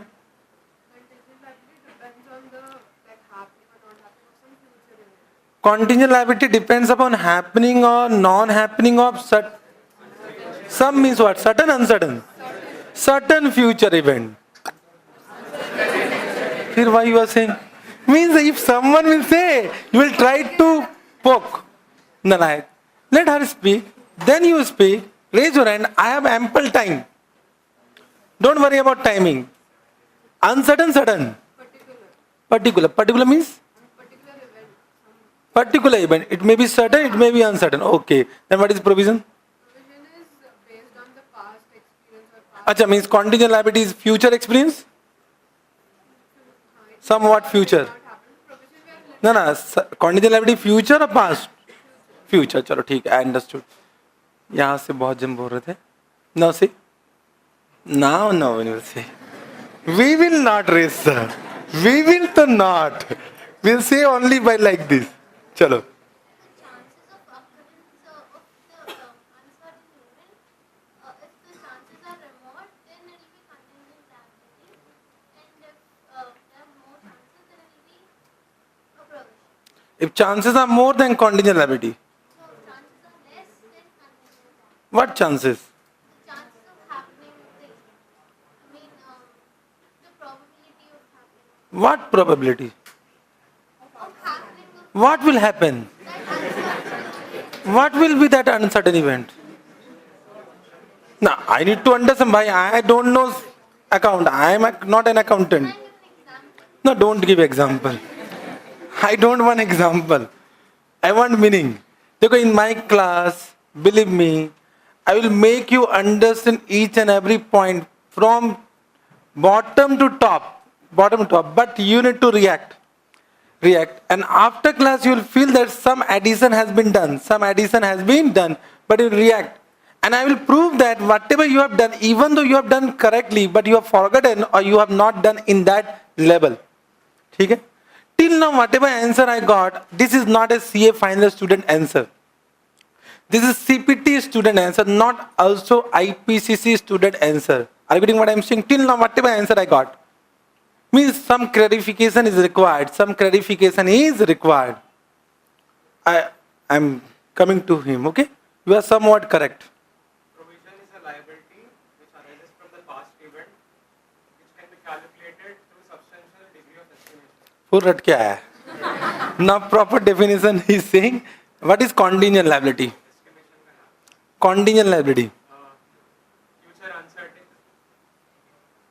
Future certain or uncertain depends on future events. Means contingent liability is future and provision is past. Chalo. Till now I have not got any correct answer. Now I will stop discussion. Everyone concentrate. ठीक है? The question arises कि provision and contingent liabilities are both what? Due to past event. Means they arises from contingencies. Both arises from contingencies.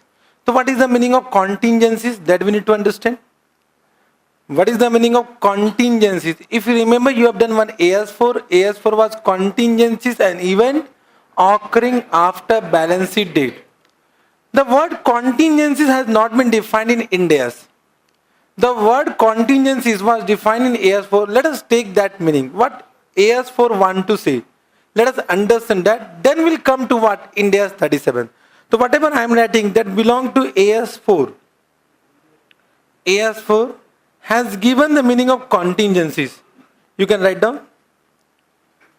What is the meaning of contingencies? Okay. Contingencies. Contingencies does not mean contingent liability. I am not writing contingent liability. I have written contingencies. Contingencies means I want to prove that both are contingent. Provisions are also contingent and contingent liabilities are also contingent. But there are some circumstances when one will become what? Provision and other will become what? Contingent liabilities. Are you able to understand? So contingents are, everyone, contingencies are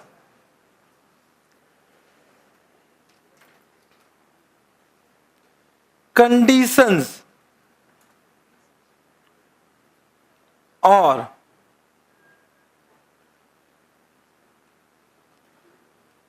situations, condition or situations existing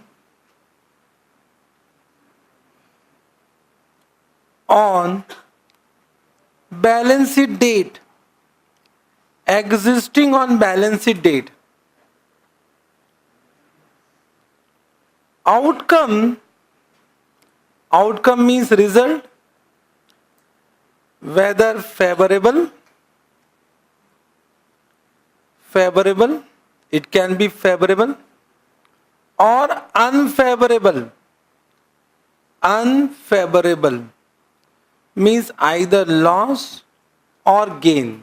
The outcome of which means of that condition is not known, which is not known to us. Condition is there, outcome is not known. Correct? Then which is dependent? What is dependent? No, outcome. Dependent means I am talking about this outcome. Which is dependent? Outcome is dependent on happening or non-happening.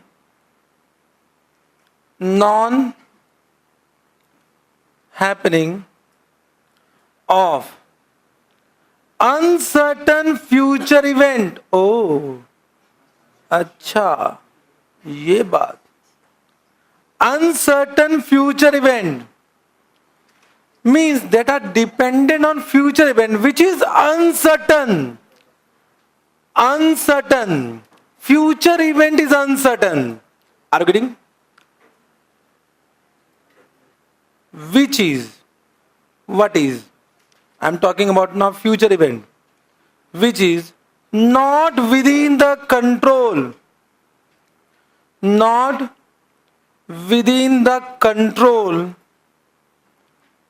of entity. Acha. Which is not within the control of entity.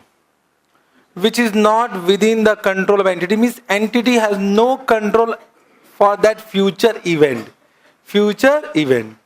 The definition of contingencies. Let us understand first contingencies. Once again I am saying this is not as per India, this is as per AS4.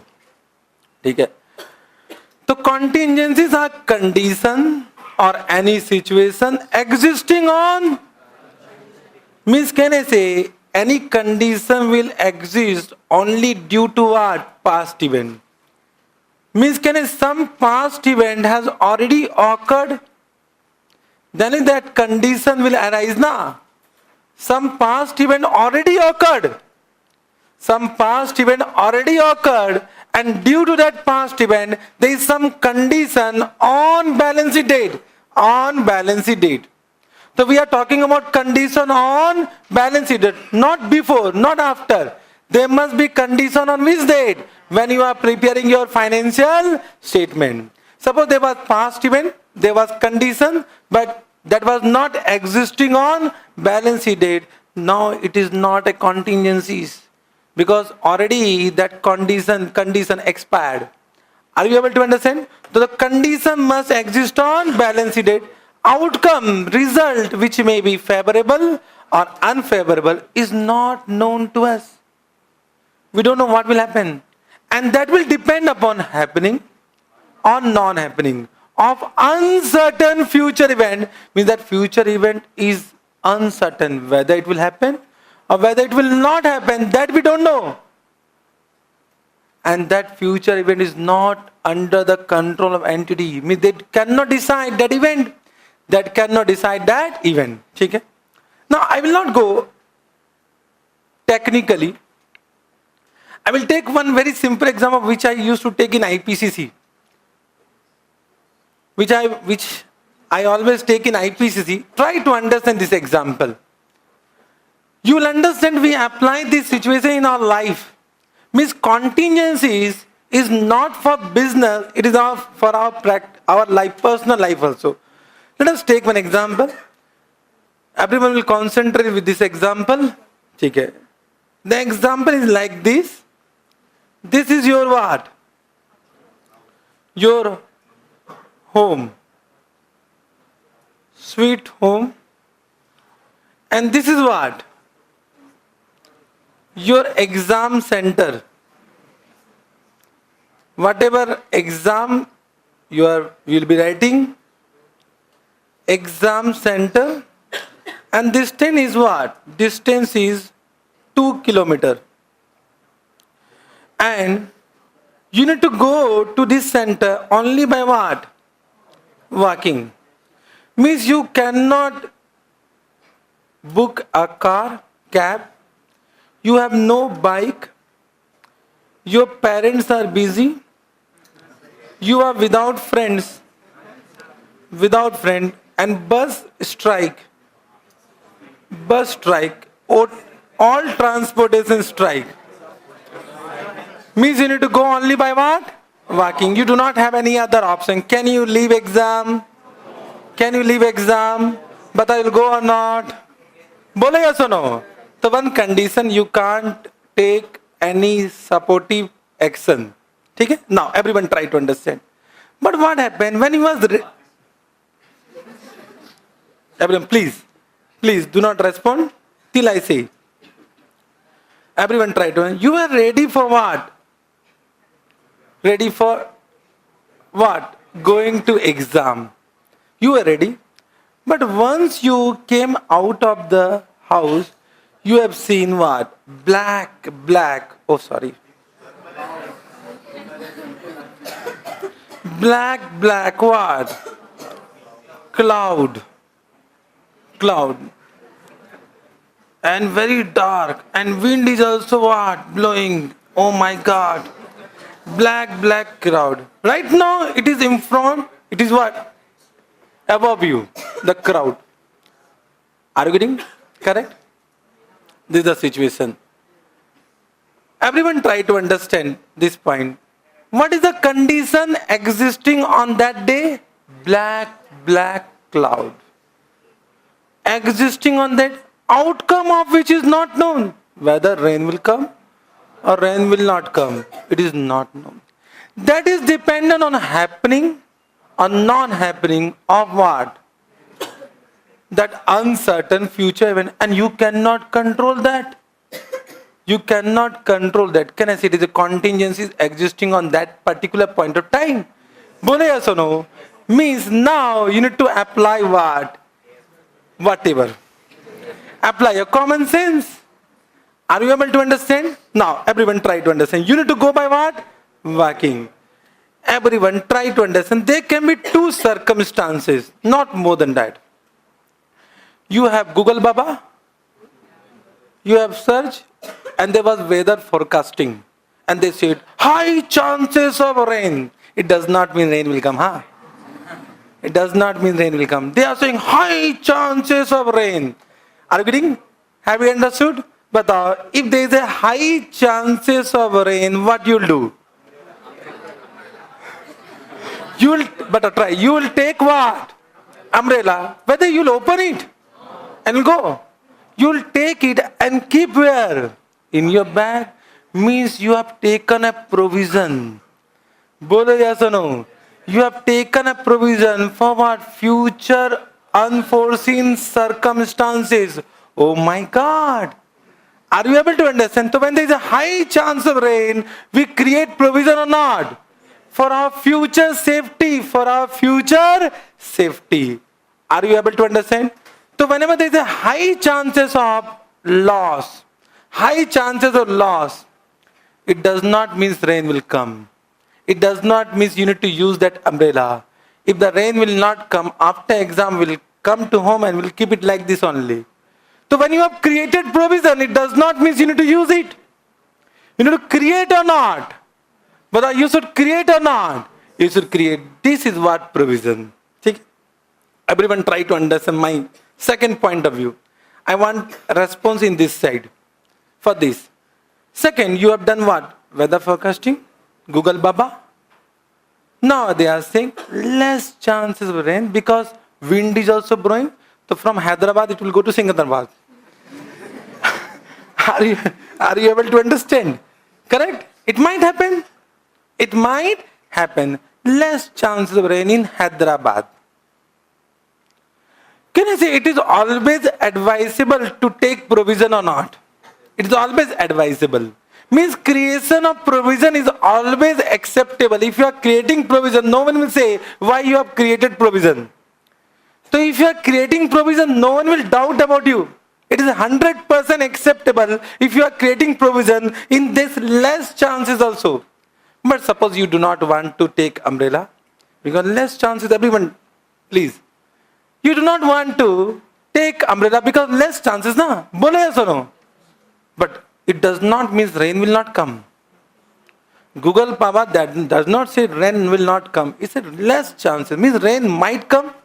But you do not want to take umbrella. But what you will do? What is the possible action you will take in your life? Bolo, you need to go to what?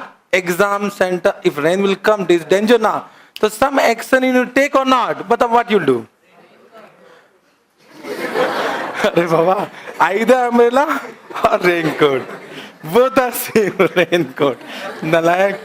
So raincoat will, maja aa raha hai?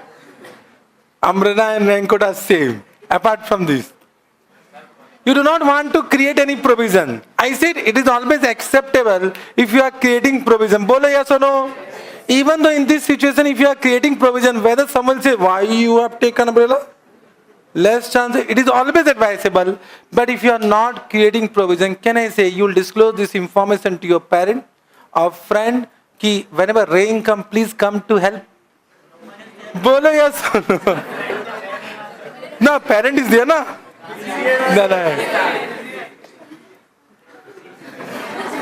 No. Busy in what work? Nalayak, busy hai, so they will always come to support you. So you will inform them कि भाई, if rain come, please come to help because we are going to what? Exam. Means disclosure is required or not? Bolo yes or no? Disclosure is required. This is nothing but what? Contingent liability. The chapter over. Not more than this. Only now we need to add on many points. This is the benchmark of this chapter. Ki provision and contingent liability is through contingencies. If less chances, disclose. If high chances, create provision. Are you able to understand? This much. Whatever you have said now, that was bakwas. Both are from which event? But outcome is dependent on what?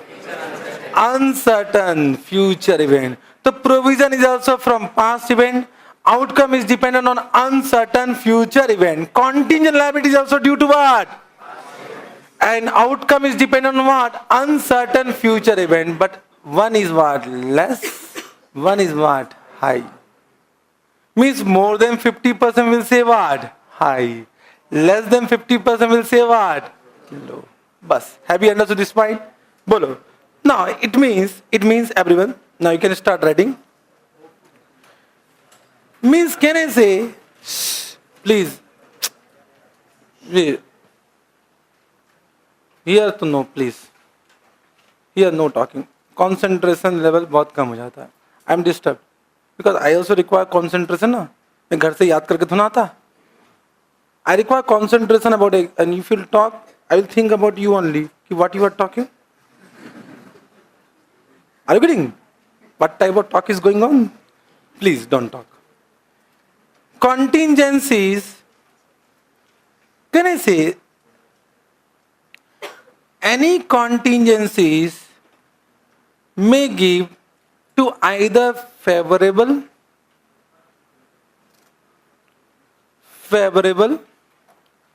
or unfavorable. It cannot be both.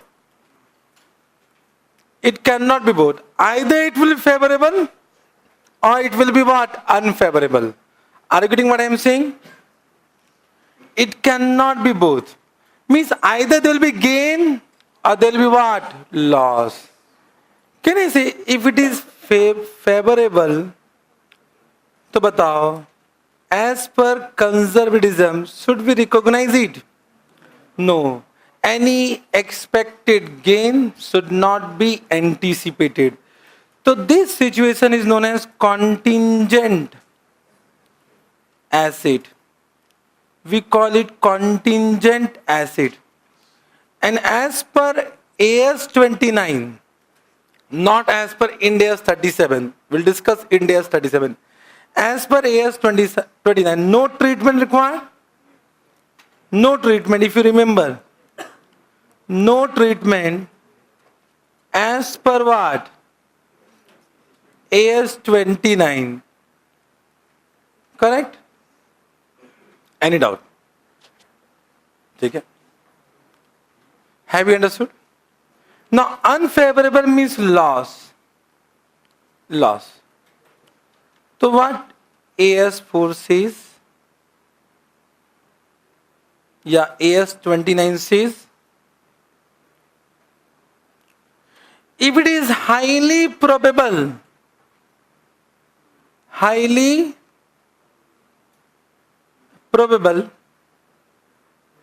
and amount can be estimated. Amount can be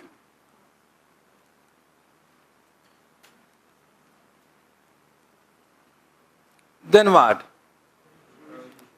Recognize provision. Have you understood this point? Correct? Highly probable means more than 50% chances. Okay. And if it is not probable,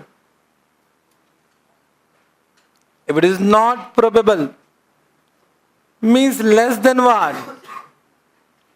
50%, then disclose the fact as what? Contingent liability. As contingent liability. Disclose the fact as contingent liability. Correct? I think you have understood one point. If in this case, amount cannot be estimated, then what needs to be done? If amount cannot be estimated, suppose highly probable, but we cannot estimate the amount, it can be a possible situation. If an amount cannot be estimated, then also it will be disclosed as what? If amount cannot be estimated, we'll go here and this will become what? Contingent liability. Contingent liability. This was the foundation of this chapter. Foundation. Have you understood? I think now it is clear what is provision, what is contingent liability. Correct? Have you understood? Any doubt? Any doubt coming in your mind? No doubt? Simple? Understood? Now, you are correct, huh? Whatever you have said, that was correct. This you understood? Now, coming to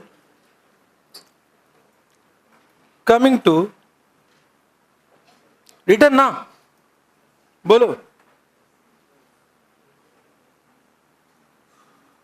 Now, coming to unfavorable.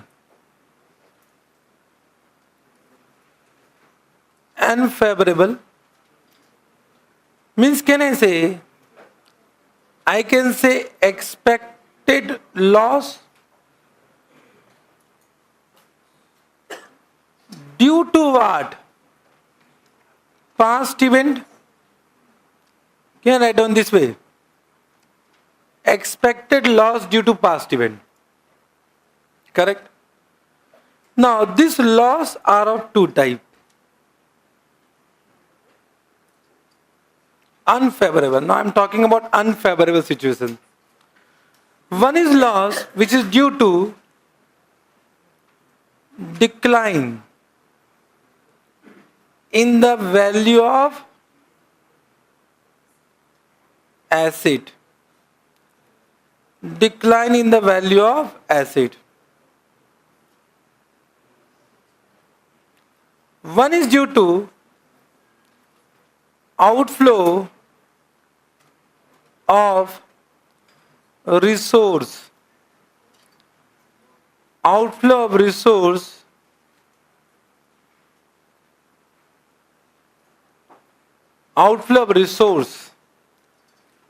in future. Means there will be outflow of some resource in future.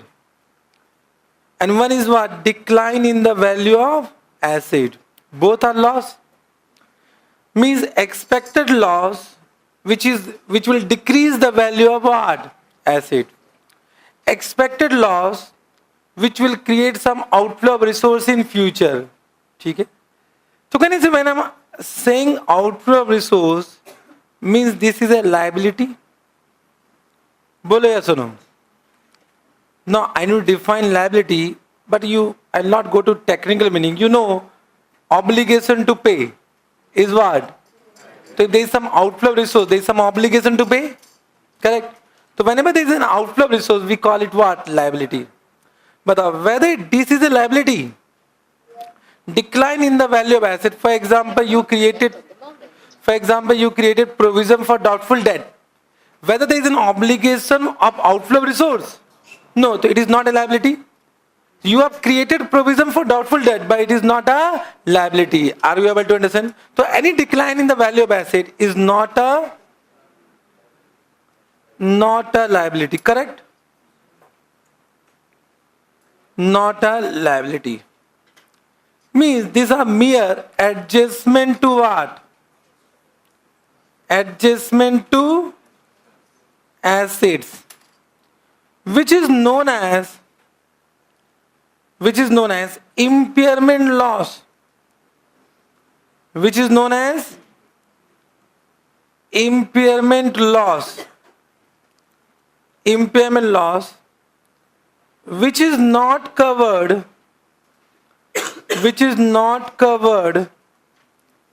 in AS 29 or Ind AS 37. अच्छा, ये बात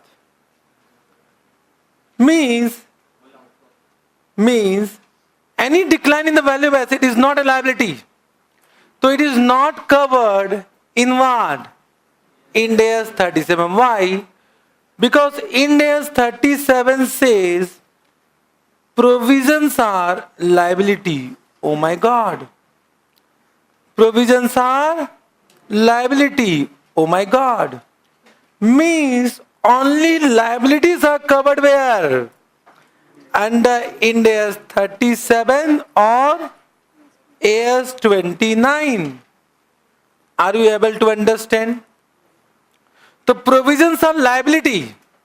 Provisions are liability. Everyone try to understand what I am saying. Provisions are liability. This is as per what? Ind AS 37. I am coming to Ind AS 37 right now. Ind AS 37 says provisions are liabilities. Means can I say provision for doubtful debt is not a provision? Whether correct or not? Provision for doubtful debt is not a provision? Bolo yes or no? Yes. Then don't go to name. If I say my son name is what? Rajnikant, whether he will become Rajnikant. So name does not identify him. So I am saying provision for doubtful debt. Whether it is a provision? No, Baba, no. Because provisions are what? Liability, and provision for doubtful debt is not a liabilities. Are you able to understand? So can I say whatever I am discussing यहाँ पर, these are not provision. These are not provision. बोलो yes or no? These are not provision. Even though we are calling by a name provision, these are mere adjustment to asset. Mere adjustment to asset, and therefore provision for doubtful debt is not written in the liability side. It is written as a deduction from what? Debtor. The provisions are not liability. Therefore provision for doubtful debt is not provision. They are impairment loss. They are what? Impairment loss. Are you able to understand what I am saying? Correct? This is also due to what? Contingencies. I am not saying these are not due to contingencies.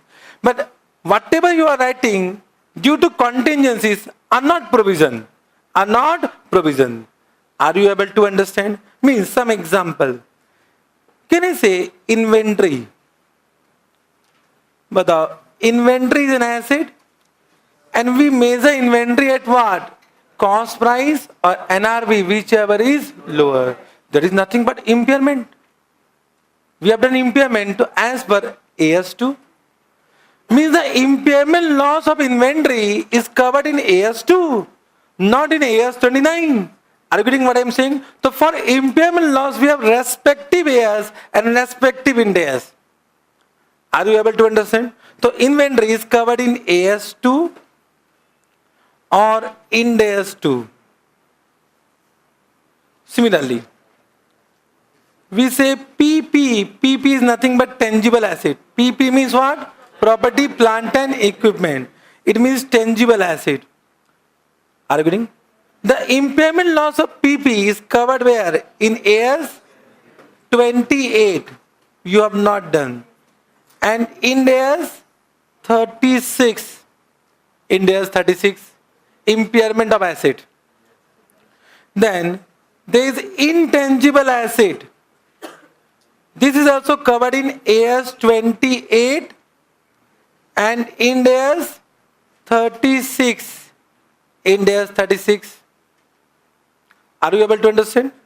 Any other asset? Investment property. Have you heard about investment property?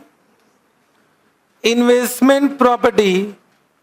This is also covered, but this is covered in AS 13 and in AS 36. Ind AS 36. Just write down. We'll deal every Ind AS every AS. Write down.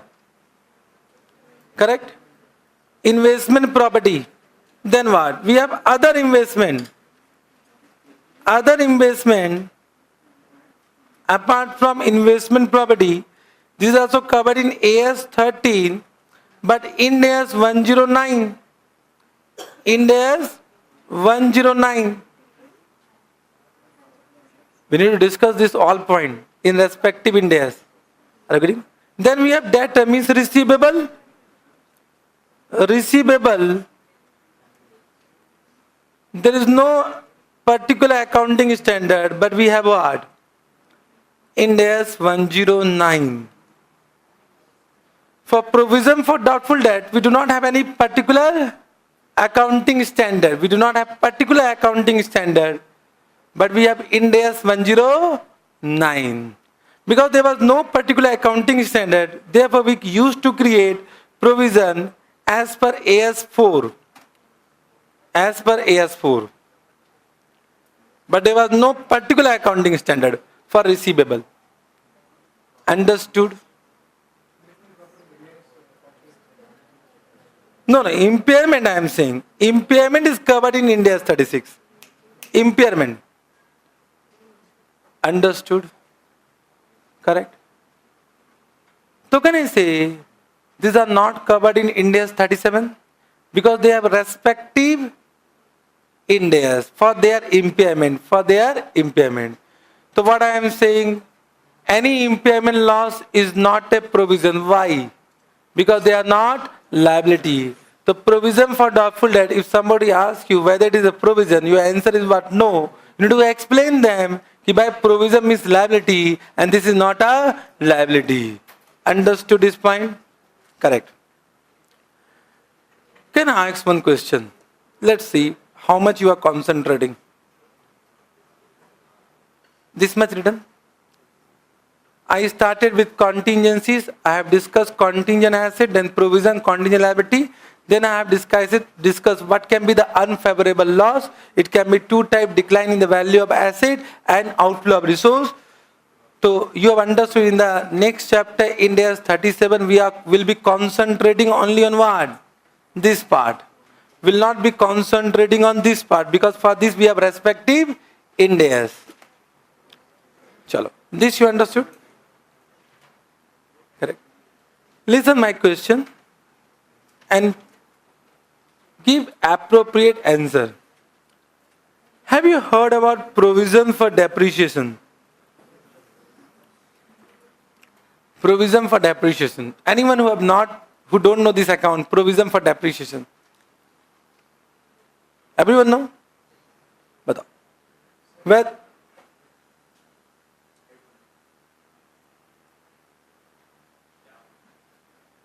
do you know accumulated depreciation? Huh? Similar. Both are same.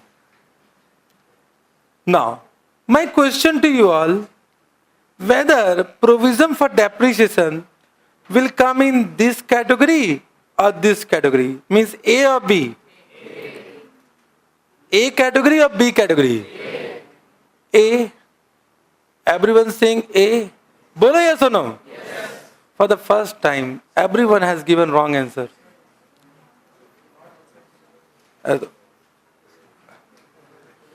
How many are saying neither A nor B?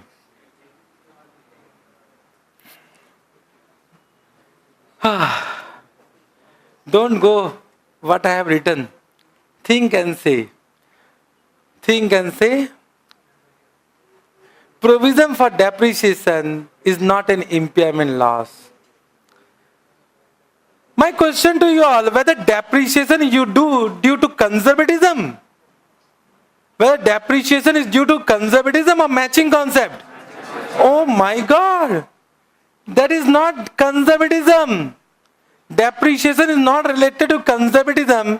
It is due to past event and there is no uncertain future event. Whether depreciation happening or not happening will depend upon uncertain future event. No, Baba, all things occurred. You have used the asset, so it is an expense of this year. You need to amortize. Are you able to see? The depreciation will not come in A, will not come in B. Therefore, this is the Mahabakwas name, provision for depreciation. Can I say provision means what? Due to conservatism? But can I say we should not use this name provision for depreciation? The correct name is accumulated depreciation. I think in your office, when you are preparing what? One note for tangible asset or intangible asset, you are not writing provision for depreciation. What you are writing? Because every chartered accountant knows this point. So in exam, we use because institute is using. But practically, we should not say provision for depreciation account because that is not covered yahan par. It is accumulated depreciation account, not provision for depreciation account. So what is the correct name for provision for depreciation? So correct name is accumulated depreciation. This point you understood. So what I want to say, it is not due to contingencies. This is not due to contingencies. This point you understood? Now, we'll start what? Ind AS 37. I have given the entire background. So can I say, when I am talking about Ind AS 37, we are only concentrating what? In outflow of resource. Due to past event. Due to past event. Not more than this. Not more than this. Any doubt? Bolo. Can I start Ind AS 37? Bolo.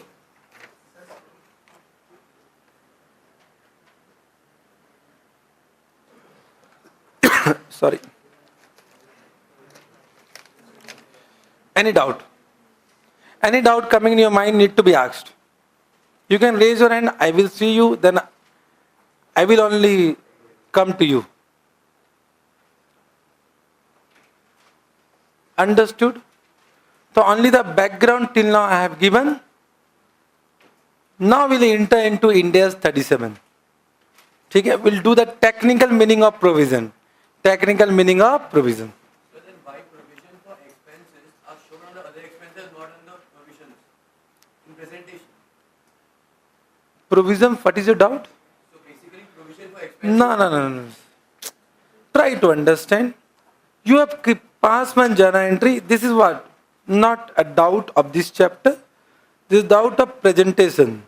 You have done one entry, provision for legal damages. There are 2 points. This is expense, this is liability. Correct? So batao, whether it will come in employee benefit expense? You say na. This is expense. Every transaction has 2 aspects. Here one aspect is expense, another is liability. Liability will go under short-term provision. Any doubt? This expense, whether it is employee benefit expense, you say na re. Legal damages, some case is going on, compensation need to pay, whether it is employee benefit expense? No. Whether it is purchase of stock in trade, whether it is interest, whether, which will not come anywhere, will come where? Other expense. Understood? Correct? Now, any more doubt? Any doubt you can ask. I will clear each and every doubt. Can I proceed? Pakka? Write down. Ind AS 37. You don't require book, don't worry. Huh?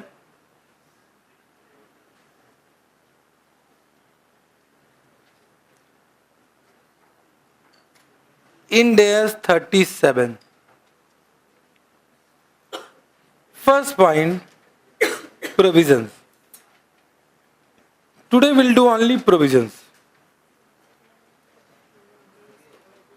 Only provision. Okay? So what is provision? देखेंगे provisions are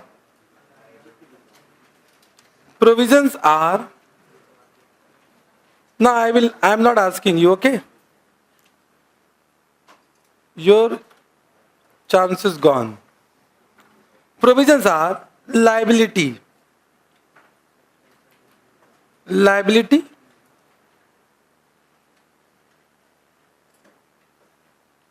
of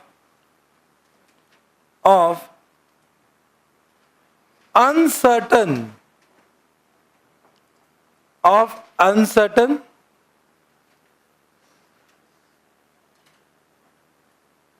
right in the way I am writing amount or timing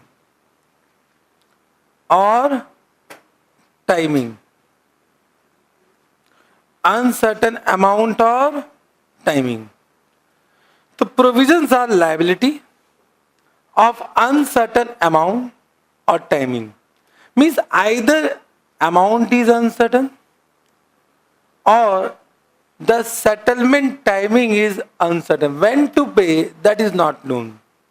amount is known, but when you are going to pay it, that is not known. Are you getting what I am saying?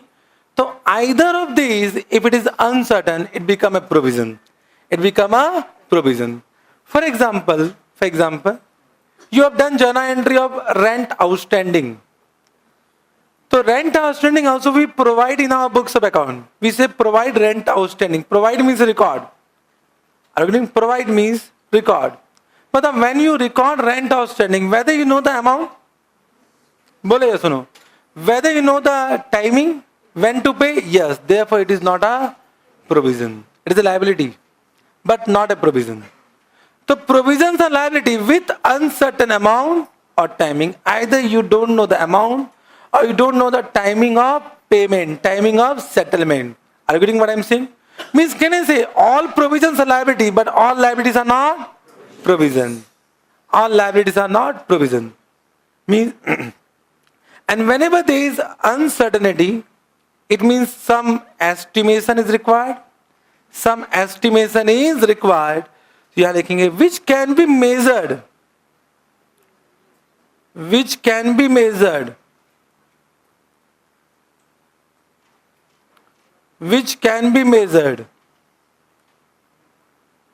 by substantial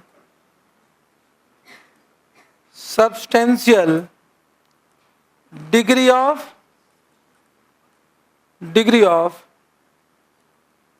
estimation. Substantial degree of estimation. When I say substantial, it means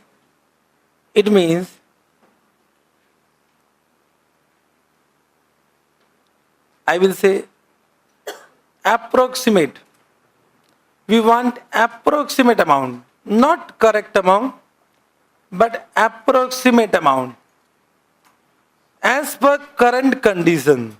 As per current condition. So substantial degree of estimation. Now what is how to measure? That is another topic. We'll come to that part. Are you getting what I am saying? Amount, timing, both require measurement. Both require measurement. And if you can estimate timing or if you can estimate amount, then create provision. Then create provision. Understood? So sir, what is the meaning of liability? Means can I say to understand provision, now I need to define what? Liability. Okay? So liability means what?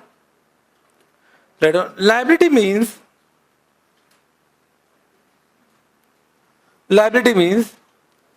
present obligation. Present obligation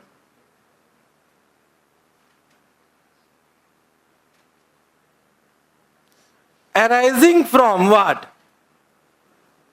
Arising from future event, arising from past event. Past event. Present obligation arising from past event. Okay? Which will be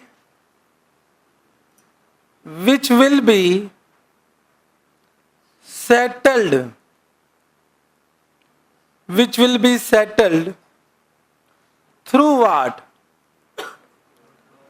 Through outflow of resource. Oh.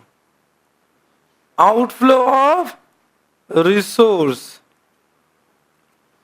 Outflow of resource. So which will be settled through outflow of resource. Resource. When I am saying will, means it will be settled in future. Not now. It will be settled in future.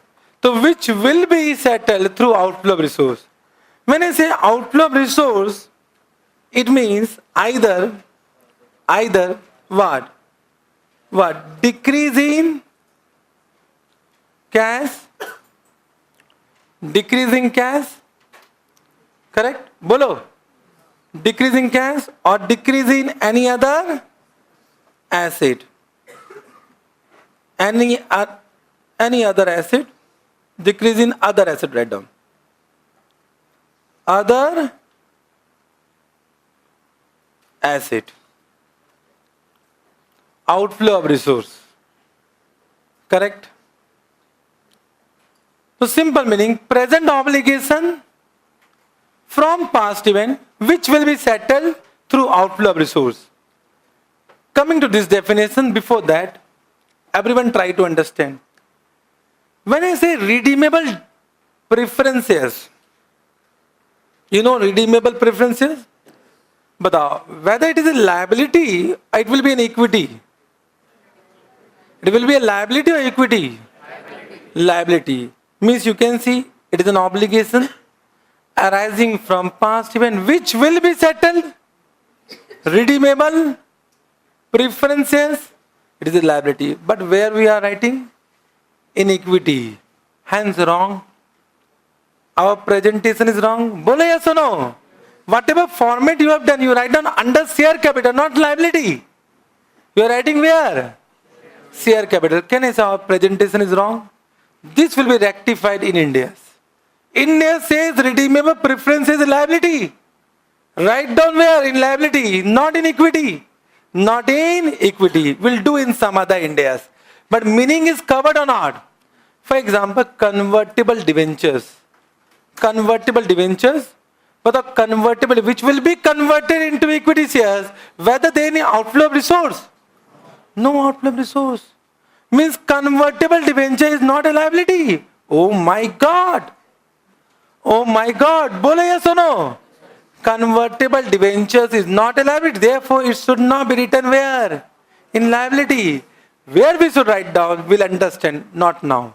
But it is not a liability. Bolo yes or no? It is not a liability because there is no outflow of resource. There is no outflow of resource. So can I say we, with Ind AS, there is going to change or revaluation change, I will say, in entire accounting system. Are you getting what I am saying? Correct. Now, coming to present. Coming to what? Present. I will deal with one word. Each word I will break. Present.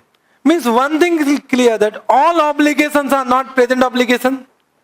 All obligations are not present obligation. Means whenever there is a present obligation, either it will be liability or it will be provision. It will be provision. Bole yes or no? When I am saying present, so either it will be pure liability. Pure liability means no estimation required. Or it will be what? Provision. Because all liabilities are provision. Correct? So what is the meaning of present obligation? What is the meaning of present obligation? Batao. Present obligation means probable. Probable. Means if any obligation on balance sheet date is probable, it is what? Present obligation. Probable means chances are more than 50%. Chances are more than 50%. So any obligation which is probable on the balance sheet date is what? Present obligation. Probable, they have given one keyword. Probable means more likely than not. You remember? More likely than not. What is the meaning of more likely than not? Means chances of occurrence. Chances of occurrence. Occurrence of what? Occurrence of. Can I say loss? Chances of occurrence of loss. Correct na? Chances of occurrence of loss is more than chances of what? Non-occurrence of loss, not gain. Either there will be loss or gain. Either there will be loss or gain. When the rain will come, either there will be loss, but when rain will come with a gain. There is only loss, no gain in that situation. So whenever there is a contingencies, either there will be loss or gain. Are you able to understand what I am saying? The chances of occurrence of loss is more than chances of non-occurrence of what? Loss. Chances of non-occurrence of loss. Means if I say chances of occurrence of loss is more than 50%, we are into this situation, present obligation. Present obligation. Means can I say, everyone try to understand. If the chances of occurrence of loss, if the chances of occurrence of loss is 100% or more than 50%, both are covered यहाँ पर. 100% means what? Liability. And if we say it is more than 50%, it is what? Provision. Oh, अच्छा, ये बात. Are you able to understand? Means when I say rent outstanding, it is 100% certain. That is a liability. But when I say provision for some compensation we need to pay, that is depending on some uncertain future event. We'll take some example, but not now. Have you understood? One by one. Have you understood present obligation? Means all obligation on balance sheet date is not present. Only present obligation is a liability or provision or provision. Understood this point? Bolo. Correct. This point also you have understood. Sir, what is past event? Can I say all past event will not give rise to obligation? All past event will not give rise to obligation. My past experience is what? More than 30 years. But all past event is not existing on balance sheet date. Bole yes or no? Means every past event will not create obligation on balance sheet date. Means what they want to say. लिखेंगे those past event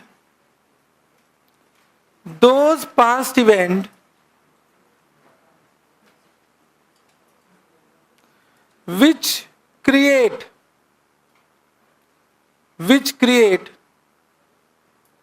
obligation on balance sheet date is obligating event. Obligating event. Means can I say we create provision for obligating event, not all past event. Obligating event. Means past event must be obligating on balance sheet date, must be obligating on balance sheet date. Means condition must exist on what? Balance sheet date. Condition must exist on what? Balance sheet date. Are you able to understand? If there is no condition on balance sheet date, then no provision. No provision. Means there was a past event, but due to that past event, there was no condition as on balance sheet date. Don't think about provision. Don't think about provision. It might happen, it will give some condition, but after balance sheet date. After balance sheet date. For example, everyone try to understand. I am taking one CPT doubt, which my CPT student used to ask me, but I was unable to explain them. Why? Because they don't know what provision. Because everything cannot be discussed at one point of time now. I say, come IPCC will discuss. So what doubt? Doubt was what? Try to understand. Doubt. This is balance sheet date. This is balance sheet date. Okay. So this is what? Next year. A fire occurred. You know, because you know everything, you can give me answer very quickly. But CPT doubt. This was a CPT student doubt. A fire occurred and it destroyed a machinery here. One machinery was damaged. Are you getting what I am saying? One machinery, one asset was on balance sheet date. So can I say, due to this fire, there is an expected loss? There is an expected loss or not? Expected loss or not? Bolo. Batao. Should we create provision? No. Why? It is not? Because what? Future event. This fire is what? Future event. And no condition exists on balance sheet date. But if I say fire occurred यहाँ पर, then condition exists. Then condition exists. But how can I explain in CPT this point? As a थोड़ा pass हो जा, then come we'll discuss. Not possible to discuss this thing. Okay, next day he will not come if I'll discuss. But I think you have understood. And it is also covered in AS for event occurring after balance sheet date. Event occurring after balance sheet date. Understood this point? Means kahin na kahin Ind AS 37 and AS 4 are related. Means Ind AS 10 are related. Because of that reason I will do Ind AS 10 after this. Any doubt? Bolo. Till now. Till now no doubt? Sir, what is this obligation? Bolo, bolo, bolo.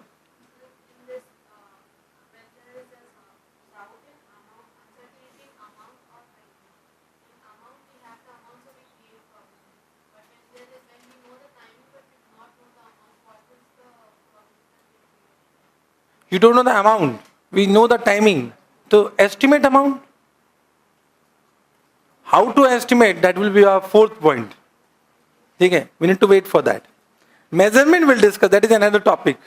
Okay? Now obligation. Obligation. So which type of obligation? Which type of obligation? You said present obligation we have understood. So what Ind AS 37 says? Obligation. I am writing यहाँ पर. Obligation are of two types. Obligation are of two types. One is legal obligation. One is legal obligation. One is constructive obligation. Constructive obligation. Legal and constructive. Everyone, AS 29 was silent about constructive. Ind AS 37 deals with what? Constructive obligation. It means now we need to understand what is the meaning of constructive obligation. For example, everyone try to understand. Okay, suppose right now I announce here one statement. That anyone who scored 90 plus, I will refund 1,000 rupees. I'll give a award of what? 1,000 rupees. Are you able to understand this announcement? बोलो या सुनो, ये पक्का announce कर दिया, ठीक है? Only? और एक जीरो ऐड करूं? मैं फीस में भी जीरो ऐड कर देता हूं. नालायक. Now, what I am saying, if you score 90 plus, I will give you what? An award of 1,000. Announcement done. There is no contract between us. There is no contractual obligation. Now, bolo yes or no? Yes. The question arises, should I create a provision on this? Should I create provision on this?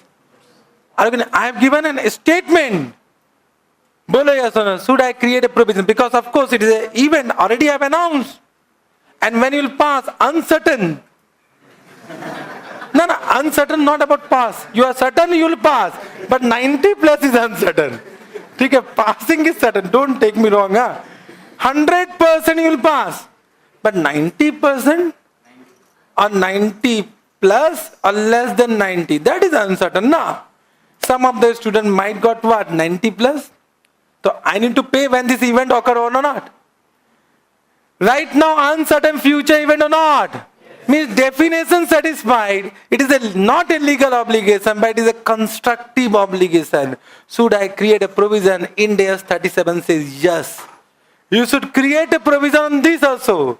If it is creating any valid expectation on the part of my student, if your expectation increases on this part, so I need to create what? Provision.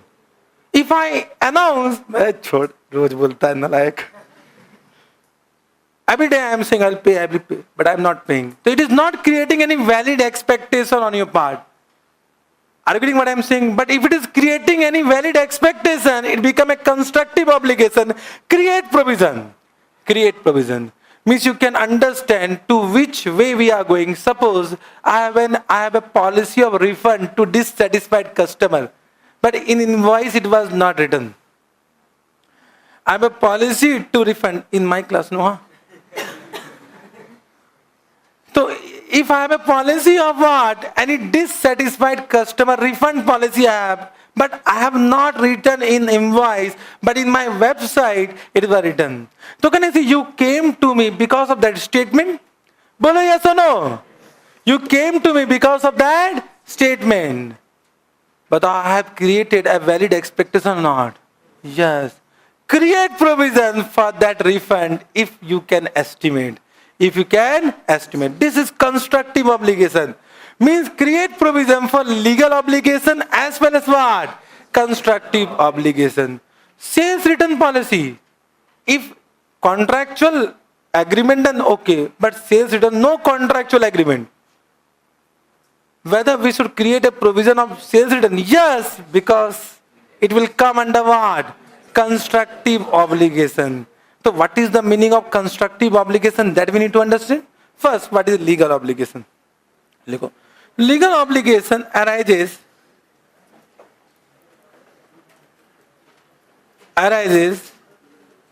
due to contract,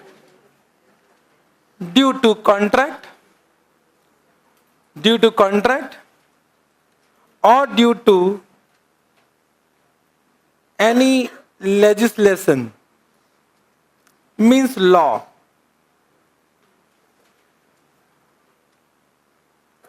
Correct? Means either due to any act or due to any contract. That will be covered under legal obligation. Okay? For example, any factory is polluting the environment, and there is an act that if you are polluting the environment, you need to what? You need to do corrective action for what? Decrease the pollution of that environment. So it become a legal obligation. So you need to create what provision on that part also. Constructive obligation means, it derives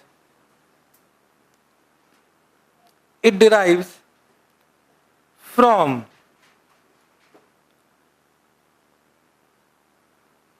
entities' own action.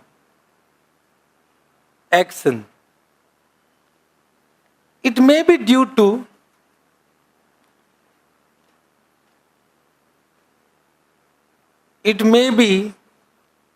to point number A, past practice.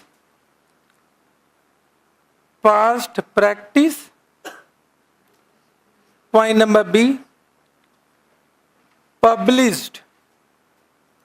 any published policies,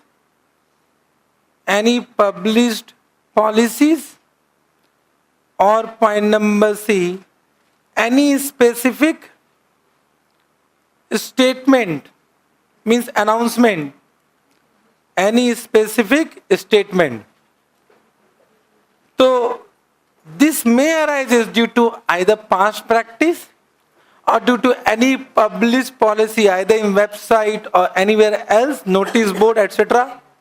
Or due to what? Any specific announcement, specific statement. Right now announced now.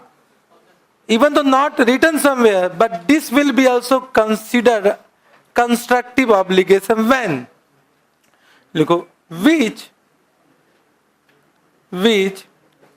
indicate that entity will accept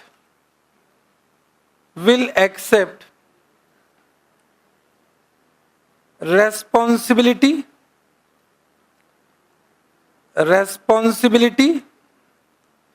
and which create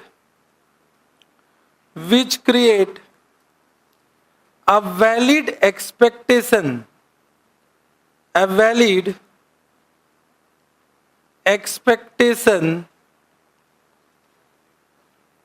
on the part of what?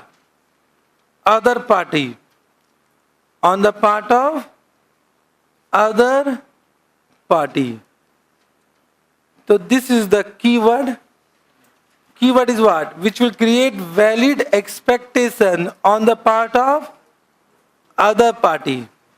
If I am announcing but it is not creating any expectation on your part, then there is no need to create any provision. Two keyword: legal obligation, constructive obligation. Any doubt? No.